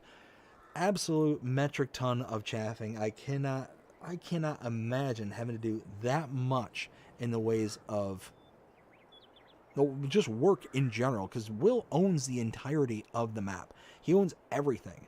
So imagine just how much work is going on from that point. That is just absolutely nuts. Let's see. Jonah, hey, how's it going? Hope you're having a fantastic night so far. Says hello from the hotel. Jonah, thank you for joining us tonight. Hope you're having a fantastic night. You just missed the shout outs there for your tier 3 membership. So thank you very much for being a tier 3 member. Greatly appreciate it. Jody says, how are things going with the stream? Going, I mean, I think we're going good. Jody, let's see, doing contract on the Old Stream Farm. Very nice, bud.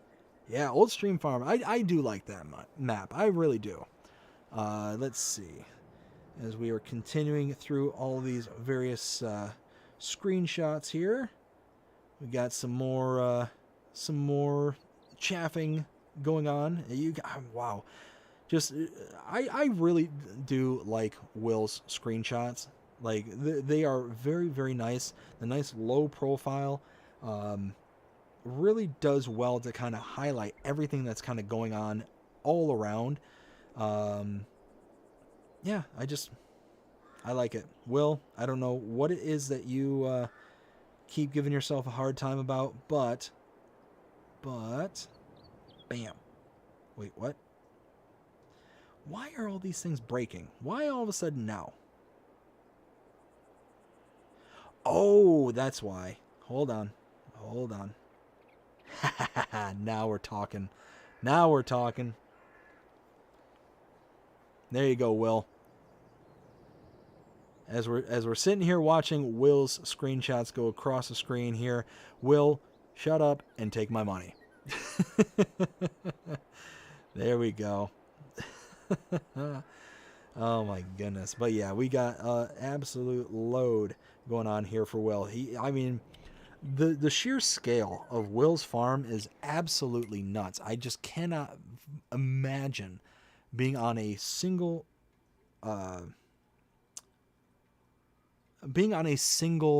file for as long as you have and getting it built up to such a vast degree. Because when it comes to the Let's Play series, when it comes to my work, it really doesn't allow me to expand out to any great degrees in the ways of farm builds. You know, because about 30 episodes in, you're about 30 hours of recorded content. You're probably up to, you know, maybe 100 to 150 hours of, you know, behind the scenes, like total recording content kind of thing. So it's one of those where those kind of get long in the tooth. So you don't want to keep just hammering away on the same map, the same Let's Play over and over again. You want to be able to just move on and kind of go about, you know, going about doing the next thing kind of thing. But at the same time, you want to be able to make the progress that you need to make in order to, you know, keep the story alive and keep it as interesting as possible. But I don't know, it's just, I couldn't imagine like having the goal of, oh, I'm going to buy the entirety of the map kind of thing, especially on a map like this, like, because you're talking millions upon millions of dollars. I mean, just the one field across the street from the main farm area is $1.4 million. The one above it's almost $900,000. The one directly above it is almost $1 million by itself. So you're talking those three fields by themselves. Those three are over $3 million. $3 million just those fields. And we're taking into account that I'm sitting here building from scratch practically, you know, because I have no equipment that will aid me in those kind of adventures. So one of those where, as we continue to kind of grow and progress and doing all that kind of stuff, you know, we want to be able to keep things interesting and keep them fresh, but not have so much downtime as to where it's going to get boring and drag on. Let's see. Jody says, how's your dad doing? He's doing great. He's doing absolutely fantastic. Thank you so much for asking. Try and learn how to take better pictures. Yeah, bud, it's one of those that, keep on trying if you can. That'd be fantastic. And if you get any pictures that you want to show off here on the channel, I'll absolutely show them off just like I do here for Will, and for Philippa, for Ken, for everybody else that has sent me pictures and whatnot. I will very much gladly show off anything that you built up on Farming Simulator and whatnot. So 100%. Let's see. Let's go ahead. I think we're starting to roll through the back end. So let's go ahead. And where did it go? There it is. Oops. There we go. So we are here up at the shop, and we've got fertilizing, and more fertilizing. So let's go ahead and fertilize. And this is one of like several contracts. I think I still have 3 more to do after this. So we're gonna definitely rock and roll on this. Let's go ahead and open that up.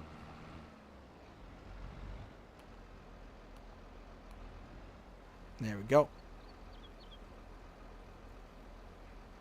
Now, first one we have is field 8. Oh, 8 and 9. Wow. Okay. Well, we're gonna have some big contracts here, but we hopefully will be able to, set the worker off and be able to just rock and roll on this. It shouldn't take too long. Let's see, go there, and yeah, let's. Oh, there was a sign. Kind of reminds me of that Bill Engvall. Here's your sign. Oh man, who here remembers those comedy tours, the blue collar comedy tour?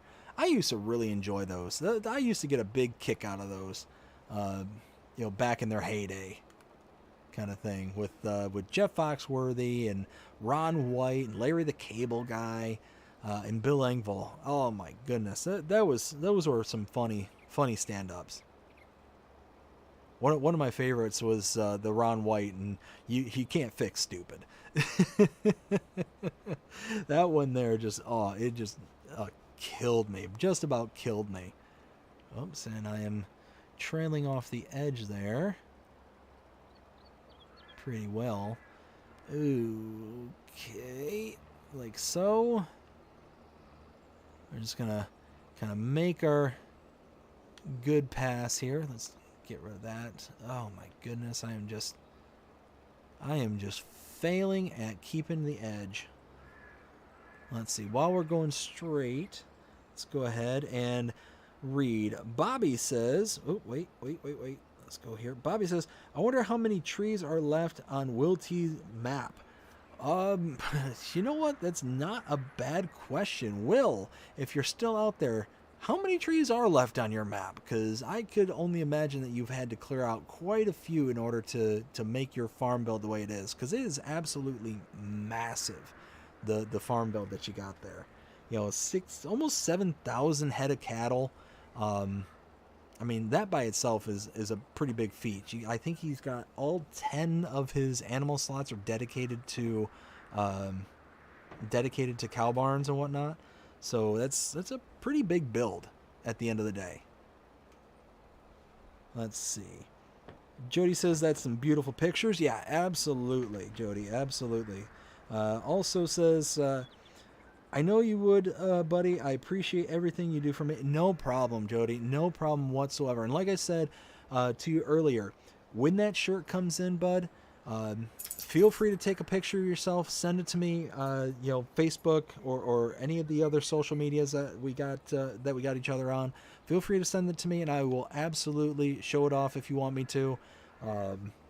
Yeah, one of those that I would absolutely love to be able to show it off and show you wearing it and hopefully enjoying it. That's ultimately the one thing I'm concerned about the most, is that if anybody's purchasing anything from the store, I genuinely hope that what you're purchasing you're actually enjoying, that you're actually it's comfortable. And so far that's what everyone's telling me, is that they're nice, they're comfortable, and they look good. So that's what I'm most concerned about. So, yeah, absolutely. If you want, feel free. If not, I also understand. Not everyone wants to be in the spotlight, so it's certainly not a requirement whatsoever for anybody. Bobby says, I think in this case it goes. I think in this case it is. There goes your Bobby. Nice, very nice, Bobby. There goes your sign. 100%. Yeah. That or the workers that Kenward's talking about there was bringing the signs to me and it's like, here's your sign, because ultimately at the end of the day, I would probably have to pay for all of these. Like if this was like real life kind of thing, I would end up paying for all this stuff. So, oof. Let's spin that around. Hey, look at this. We almost made a headland. We almost completed the circuit. Let's see. Ken says, just watch the AI at work, actual idiots. Oh, yeah. 100%. Ken also says, except for now. Yeah. I tell you what, though, it's not even always the AI's fault. Like I said, what was it? Yesterday or the day before, I put out a short on the channel. Check it out. It is absolutely chaos, that short. Because what ended up happening is I was using the automatic bail loader. And I was using it on my telehandler. And for some reason, I don't know why I decided to do this, but I ended up putting the bail grab down. So it was flat. It was almost horizontal with the ground itself. And when I did that, I went to go grab something. And as soon as I connected to it and made the connection, all of a sudden it just rocketed me across the map and into the actual, like, outside of the map playable area itself. Like, I didn't crash into a wall. I didn't, hit a barrier and stop or anything like that. No, I just literally went outside the playing boundary. I was going several hundred miles per hour, which I zoom in at the very end to show just how fast the speedometer there is going. I mean, it was nuts. It was absolutely chaos. Now, I will warn everybody, and I put it in the video, there are, like, the screen flashes a lot. So if you're susceptible to flashing lights or anything like that, proceed with caution, please. I would absolutely hate to hear that somebody got hurt, had a seizure or something like that. And the reason that this is actually fresh in my mind, or is on my mind, outside of people's safety, is I have family that is susceptible to seizures. So one of those that I try to keep that within the realm of my conscious. So if anybody's out there that's susceptible to that stuff, just proceed with caution, please. Let's see. Jody says, nope. He's a really good player then, and have all the fields on the map. Oh yeah. I mean, absolutely. It's for Will to have all the fields available to him, purchased. I mean, he's been playing it for a long time. I'm sure he's got hundreds of hours. Will, like I said, if you're still out there, how many hours do you have on Alma? I'm just curious, because it's got to be a massive amount. It's got to be hundreds of hours dedicated to it. Jody says, okay, I will take the picture and send it to you as a shirt me wearing it. Awesome, bud. Awesome. I appreciate that. Yeah, I love to show that off. Bobby says, the telehandler said, to the moon. One of these days, Alice. One of these days. I don't know why that just came to my head, but to the moon. Oh my goodness. But let's see. Ken says, yep, saw that short. Hilarious. Oh yeah, no, I was absolutely just dumbfounded. And with the worst part, I'll be 100% honest with everybody here right now. My heart sank. I mean, it sank when that happened. Because what ended up happening is I ended up jumping out of the telehandler, right? I jumped out and was like, okay, what's going to happen if I exit the telehandler? And then all of a sudden, I just appeared in front of the statue there in Peligny, like the starting point that you start out with and on the game mode, kind of thing. So I'm like, oh no, I lost my telehandler, I lost my grab, I lost like it's off the map, I can't get to it, it's just gone. I'm gonna have to sell it at a discounted rate and then buy it again. You know, all this stuff, like I can't just dive away from it, kind of thing. Like I have to have it, kind of thing, for the storyline and all that. And you know what? While I'm kind of sitting here gabbing, I should. Okay, that is off. I should start up the next contract, which is right beside it. But so I'm seeing all this equipment. I'm seeing like all this stuff is gone, and we're talking, you know, probably a good $100,000, give or take, in equipment that was like, I'm thinking, oh man, this stuff is gone. Like it's absolutely gone. And of course, the moment that I hit the start button, it saves. It saves the file.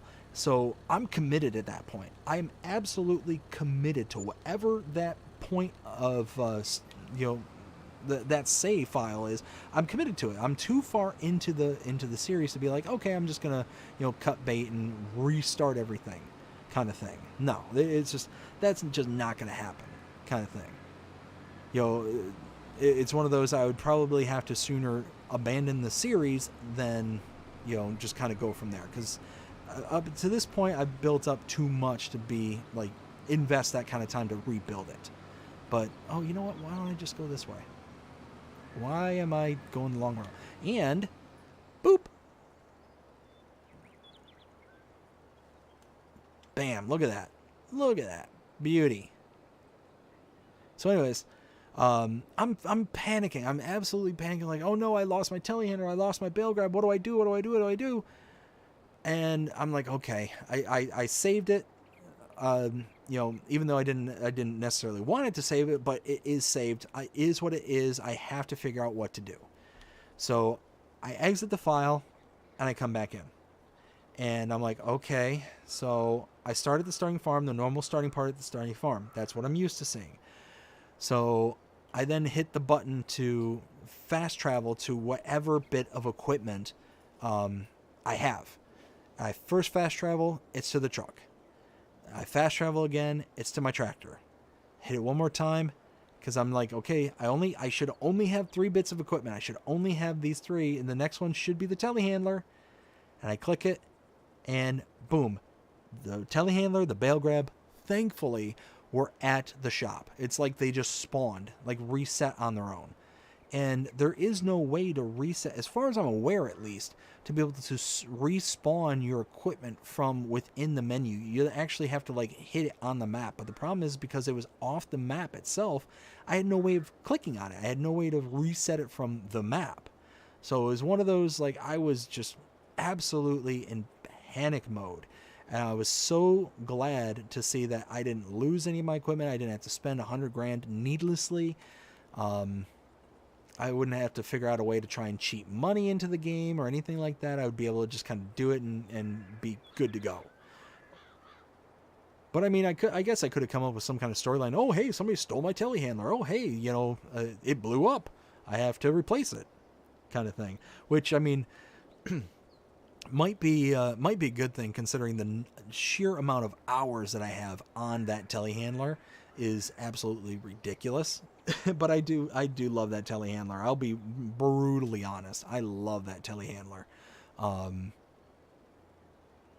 It's an all-in-one kind of machine.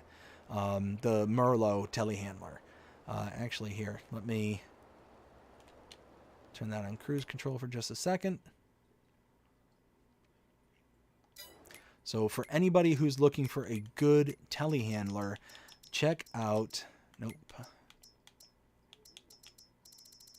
this one, the Merlot. These two are my favorites, the Le Bear and the Merlot. But this one's really nice because, check this out. Nope, it has back weights, but it also has a 3-point link for the back. So that is really nice. That's a really nice feature to have, is that 3-point link, because then you can actually use it for more than just a telehandler per se. You can actually attach implements. You can actually do like other, it's just more useful. It's actually useful for something beyond it having reach and a telehandler kind of thing. So as some of you might be very well aware who follow the Let's Play series, I utilize that thing a lot. I used it a lot. And now that I have a tractor around the farm, I'm using it less and less, but I'm still having to use it. I'm still having to kind of go about and really chug along with it. So yeah, it's definitely up there. I prefer the Lay Bear over the Merlot, because the Lay Bear holds pretty much unlimited amounts of weight over the front end of it. And the reason that is there's a hidden cage in front of the Lay Bear. And what that cage does is it's supposed to allow you to collect boxes and stuff and straighten them out. And allow you to kind of shuffle things around without actually having to connect it to your telehandler, without actually having to lift it with the pallet lift or anything like that.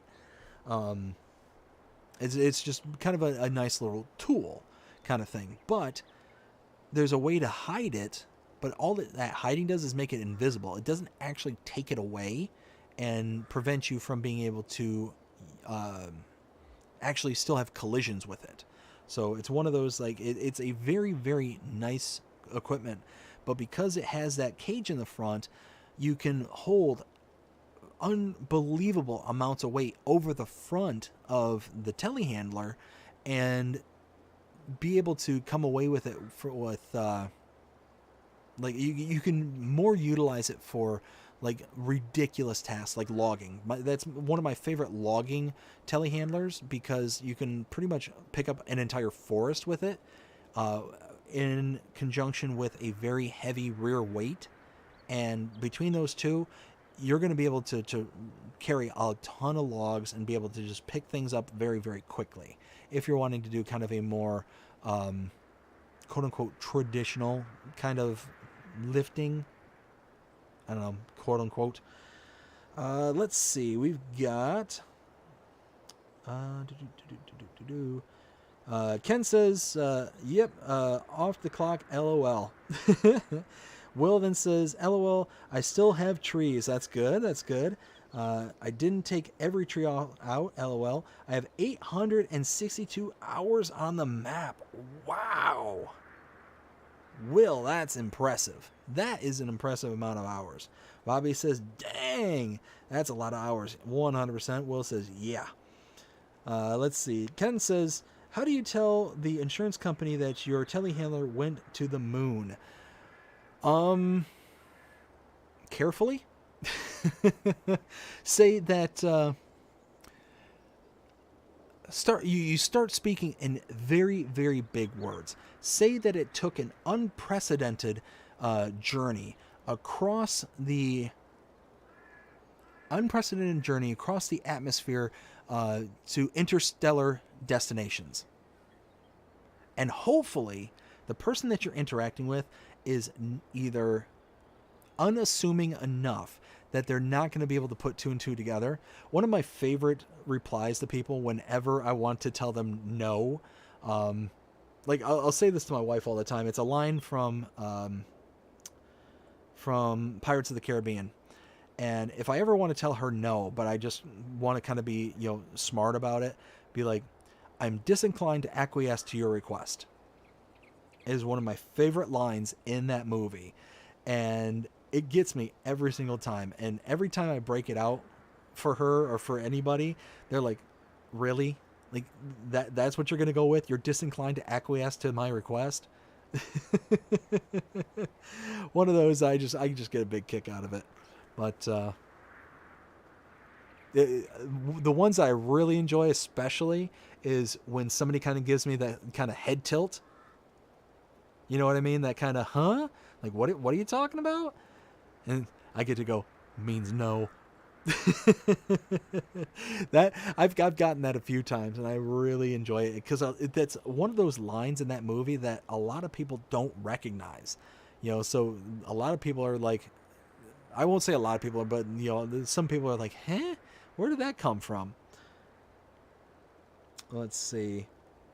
Bobby says, I've had something like that happen to me on Silver Run. I parked a TLX on the flatbed of the flatbed car, and sent the train to Elm Creek. That was a ride I lost. I lost my equipment. Oh man, Bobby, that's rough. That's rough. There's nothing worse than losing your equipment like that and having to replace, especially when it's something expensive. You know, it's one of those. Oh, it completed. Okay. Oh, wait. Oops. I didn't realize it, but that this equipment here is for that field over there. Well, that's all right. Let's get to work on the next one. Let's see. Will says the Kloss telehandler is my favorite. That is a good one, too. That is an absolute good one. But like I was saying, the reason that I like the Lay Bear so much, I'll show it to you. The Merlot I like because of the 3-point link, and it makes it more kind of utilitarian. This one, though, on the other hand, has a... This one has a front guard bar, this thing here, and it's invisible. It's always there, but this little bar that's in the front will basically make it to where it has a different pivot point if you have heavy objects over the front of it. So it's basically digging these bars into the ground and changing the angle at which all that weight's being carried. So it's one of those that's actually really kind of nice. Now, I do have to step away for just a minute. I will take a few minute break here. Put the stream on pause.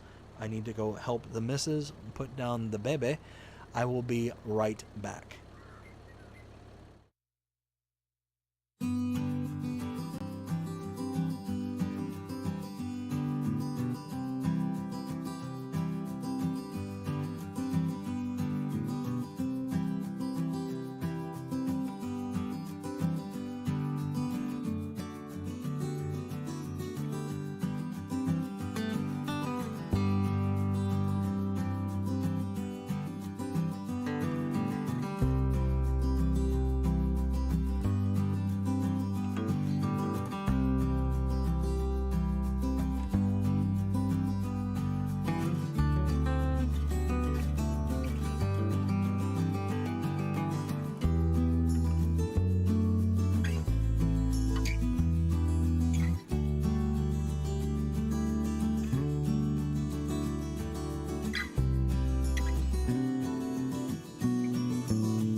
All right, and I am back.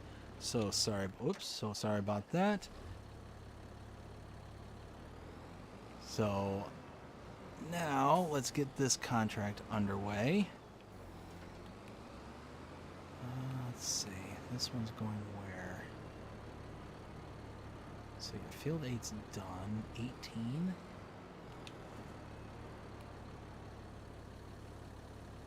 Yeah, 18. Okay.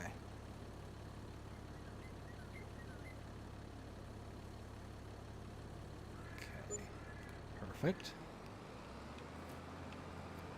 All right. So now let's get this over. Field 18. We're going to just send the worker. Let's see, over here. Go to, and come on. There. And go. Have at it. There we go. Now we're talking. All right. So, whoop, what? Who? Are they trying to turn her? Okay. Hold on. Oh, another sign. Here's your sign. Okay, there we go. So let's see. What is going on in the chat? Where was I?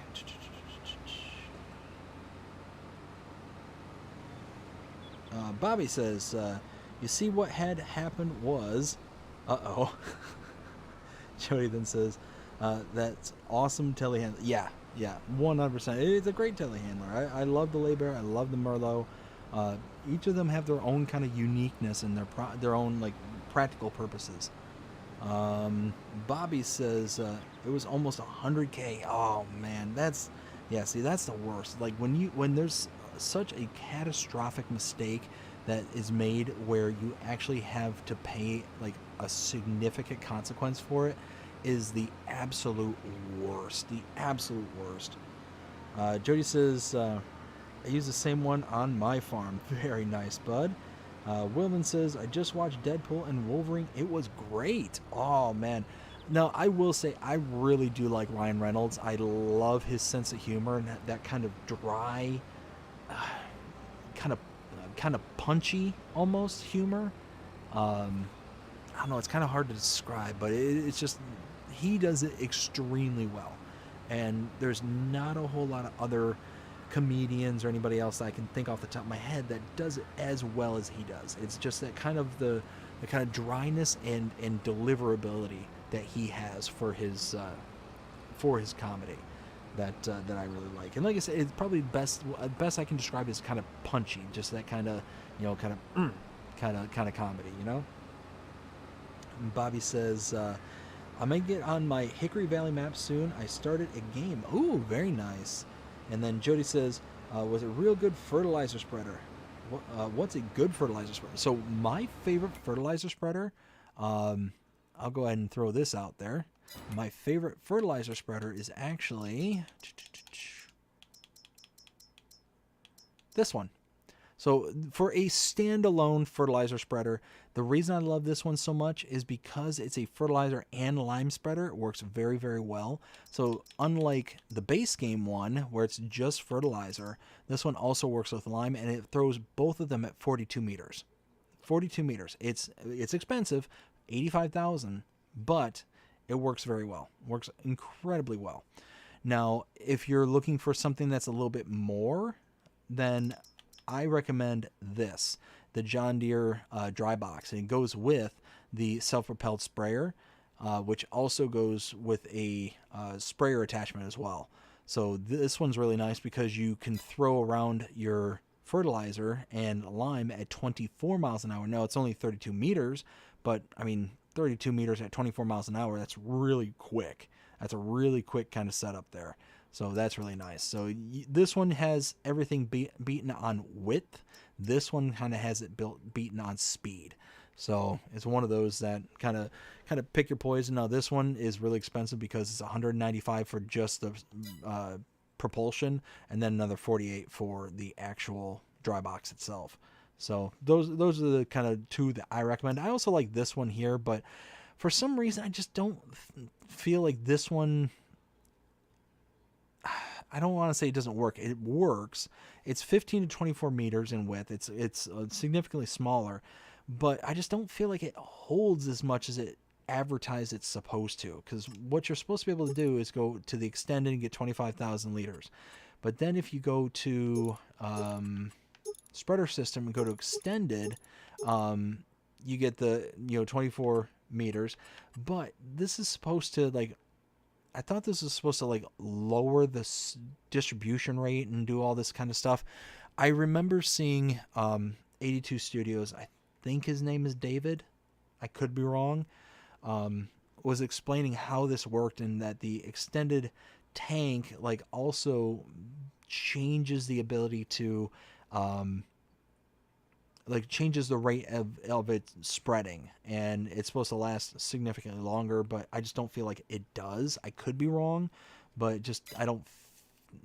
It's just kind of like that feeling that's kind of missing. Let's see. Ken says, watch Klaus get BDD's worker. He's waiting to pounce. LOL. Oh yeah. Oh yeah. It's one of those that I would not be surprised whatsoever if when I came back from one of these breaks that we have to do, one of these intermissions that we have to do for these live streams. Wouldn't be shocked whatsoever if for some reason I came back and one of my workers, or not even one of my workers, one of my rental equipment, one of my leased equipment is off map, just like it was the other day for me doing the telehandler work. I would not be surprised if I came back one of these days and it's just into the stratosphere kind of thing. Because I've had that happen. I've had that happen on the Italian map that I had a series going on, where I did a short for that one as well, where I had sent the AI worker to take my equipment from one location to another, and then when I came back, I was literally maybe about 20-30 yards from where I started and upside down. So needless to say, it was an interesting way to come back, because I'd walked away. What had happened is I'd sent them to go, I think I had to like use the restroom or something like that, and as I'm going off and using the restroom, I come back, I'm expecting to be on the complete other side of the map, the complete opposite side of the map, and when I get back, they're literally like a couple of blocks at best and upside down. I'm like, what happened here? Like, why is this a thing? So I came to edit the video and kind of figure out what happened, what's going on, why is it showing me that I'm like way off in the middle of well, not nowhere, because I was right next to the farm, but why am I here? Why am I not where I'm expected to be, and why am I upside down? And I'm going through, and finally I get to the part, and what had happened was the worker had gotten almost to the end point, almost right to the very end of where I had wanted them to be, and then they got bumped into by some traffic spline, by some road traffic, and when they got bumped, they literally got launched back, all the way back to the other side of the map, and they landed right there next to the starting farm, and hitting like these little apartment complexes, almost like little townhouses right there next to the starting farm. It was just the most wild thing to see, and I'm just like, whoa, that's gonna be a short. that immediately, I knew it right off the bat. I was gonna like turn that into short, because it's just how do you not just kind of enjoy that kind of thing and just have even more ammunition against the AI workers on this game? I mean, it's not like we need any more. Now, I tell you what, though, it does leave me hopeful. It leaves me very hopeful, seeing all the improvements that they made for FS25. I'm really hoping that the workers received some love, and we're going to see less of these kind of silly behavioral issues from the workers themselves. I'm hopeful. I'm not anticipating that that's going to be the case, but I'm hopeful nonetheless. There we go. Now it looks like both of these contracts are done. That is correct. Perfect. Okay, so that's chugging along. So we made 42,000 on this one. We made 27,000 on this one. So really, you figure we spent what, like I think 19 grand on fertilizer when we bought it. So now with the contract, we made 42. So, I mean, about 23 grand for this one. Made about 8 grand for this one in profit. I mean, we're probably going to make relatively around that here, but maybe about 5, 6 in profit for this one. That's my guess. I'm gonna guess about 5 or 6 grand. So we'll see how that goes. Let's see. Bobby says, I like the John Deere self-propelled fertilizer. Yeah, that one is absolutely fantastic. That fertilizer spreader, the John Deere. Again, the reason why it's so good is because of its speed. Like, it has tons and tons and tons of speed. Right here, this one here. So it tops out at 31 miles an hour. It can go 32 miles an hour, but each one of these implements go really fast, especially compared to other implements of the same category. So the 120-foot boom here, the sprayer, can go 19 miles an hour. The dry box, goes 24 miles an hour. That's really fast, especially when you compare it to the other kind of items out there. You look at this sprayer, 7 miles an hour, 7 miles an hour, 7 miles an hour. Even the self-propelled sprayers in the same vein, this one is 15 miles an hour, 15 miles an hour. So that one goes like 4 miles an hour? No, I'm sorry. Yeah, 4 miles an hour faster than just like a standard sprayer. And then it goes almost, 20 miles an hour? No, 10, like 13, 12. 12 miles an hour faster than one of these base tractor attachments. So, I mean, yeah, you can't go wrong. You cannot go wrong with it. And then you look at the fertilizer spreaders, 11 miles an hour, 11 miles an hour, 11 miles an hour, 11 miles an hour. I mean, all of these are 11 miles an hour. This one goes, it's more than double. It's more than double the speed for the dry box. So, yeah, absolutely love it. Now, I will say the one thing to kind of look out for and pay attention to is make sure that your map is flat. If your map isn't flat, or at least where you're trying to attach it and detach it, because I had a very, very huge issue on Alma, Missouri, where I would spawn the dry box, and when I spawned it, it would literally flip over upside down, because where it was spawning was kind of slanted, and because of the slant, it would just, the weight of it would just topple it over. It'd flip it over onto its top. And then I'd have to sit there and, try and figure out a way to get it to flip back over. And every time I'd flip it back over, because the ground there was so unlevel, I couldn't get it to flip. It kept flipping back over onto its top. It was ridiculous trying to get that thing back up into an upright position. But yeah, no, one of those where if you got the proper map for it, or at least the proper loading area for it, then you'll be good to go.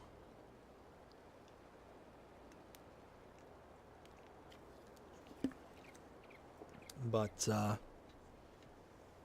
let's see. Bobby says, I'm not going to hold my breath with AI being a lot better. I mean, it's one of those where, according to the videos, according to the people, they spent a lot of time and a lot of effort on improving the AI and improving things like not improving, but creating GPS, creating those kind of elements to make the AI that much better. So it's my hope that at the end of the day, we'll get something out of it. That's my hope.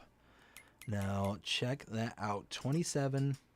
So this one we made, it was like 19 grand ish to buy each load. So we're talking about 7 grand there. No, 8 grand there.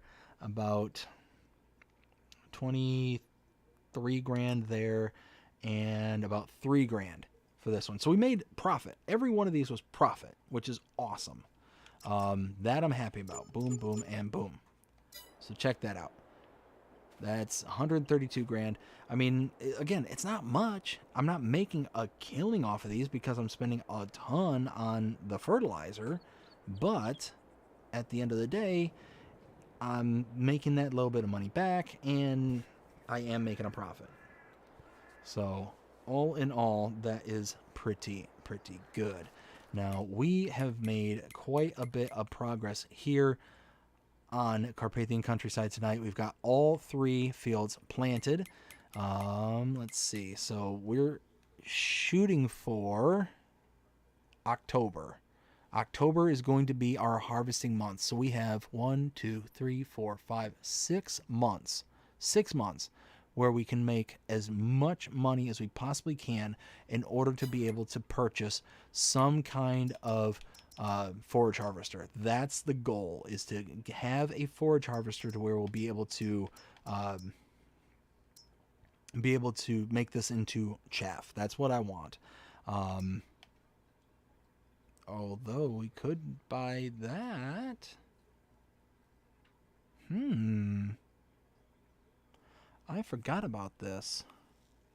Does this one it does. It does connect to the Huh.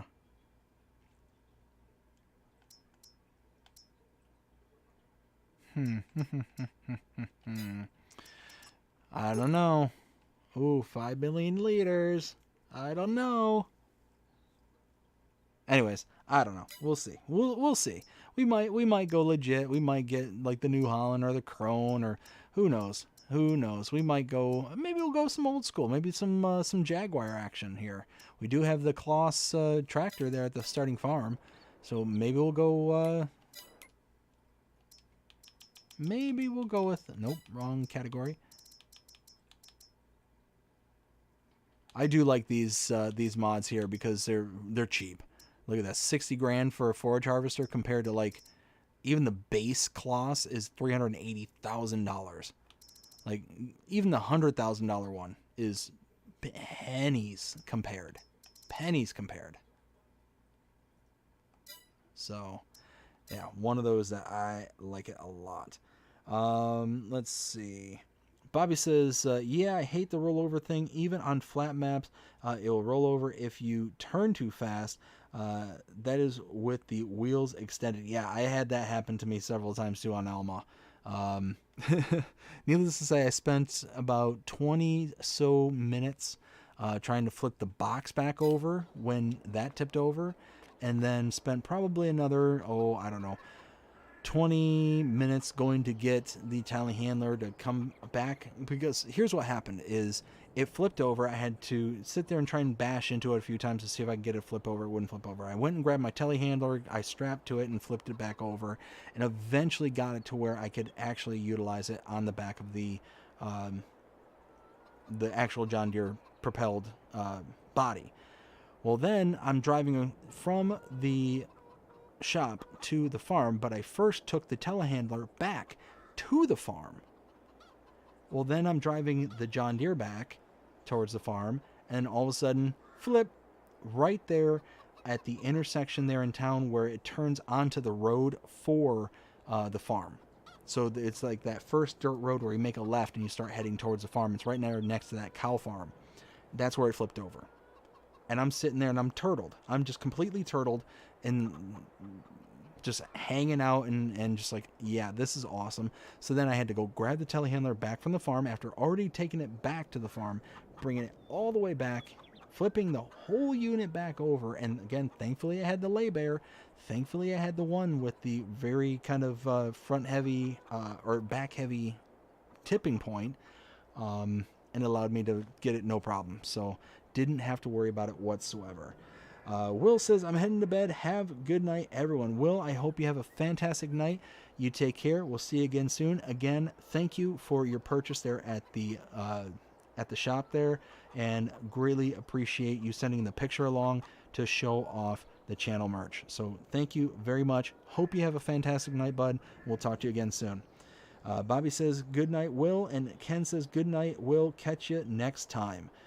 And I tell you what, it is midnight here.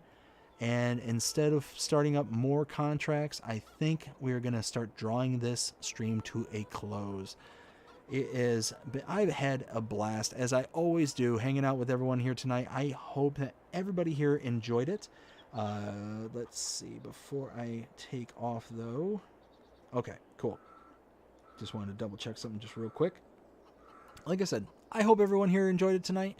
If you did, please show me by liking, sharing, subscribing, following, commenting, doing all the things. The algorithms enjoy you doing. The shows you're engaged with this channel and enjoying the content. And that being said, hope everybody has a fantastic day.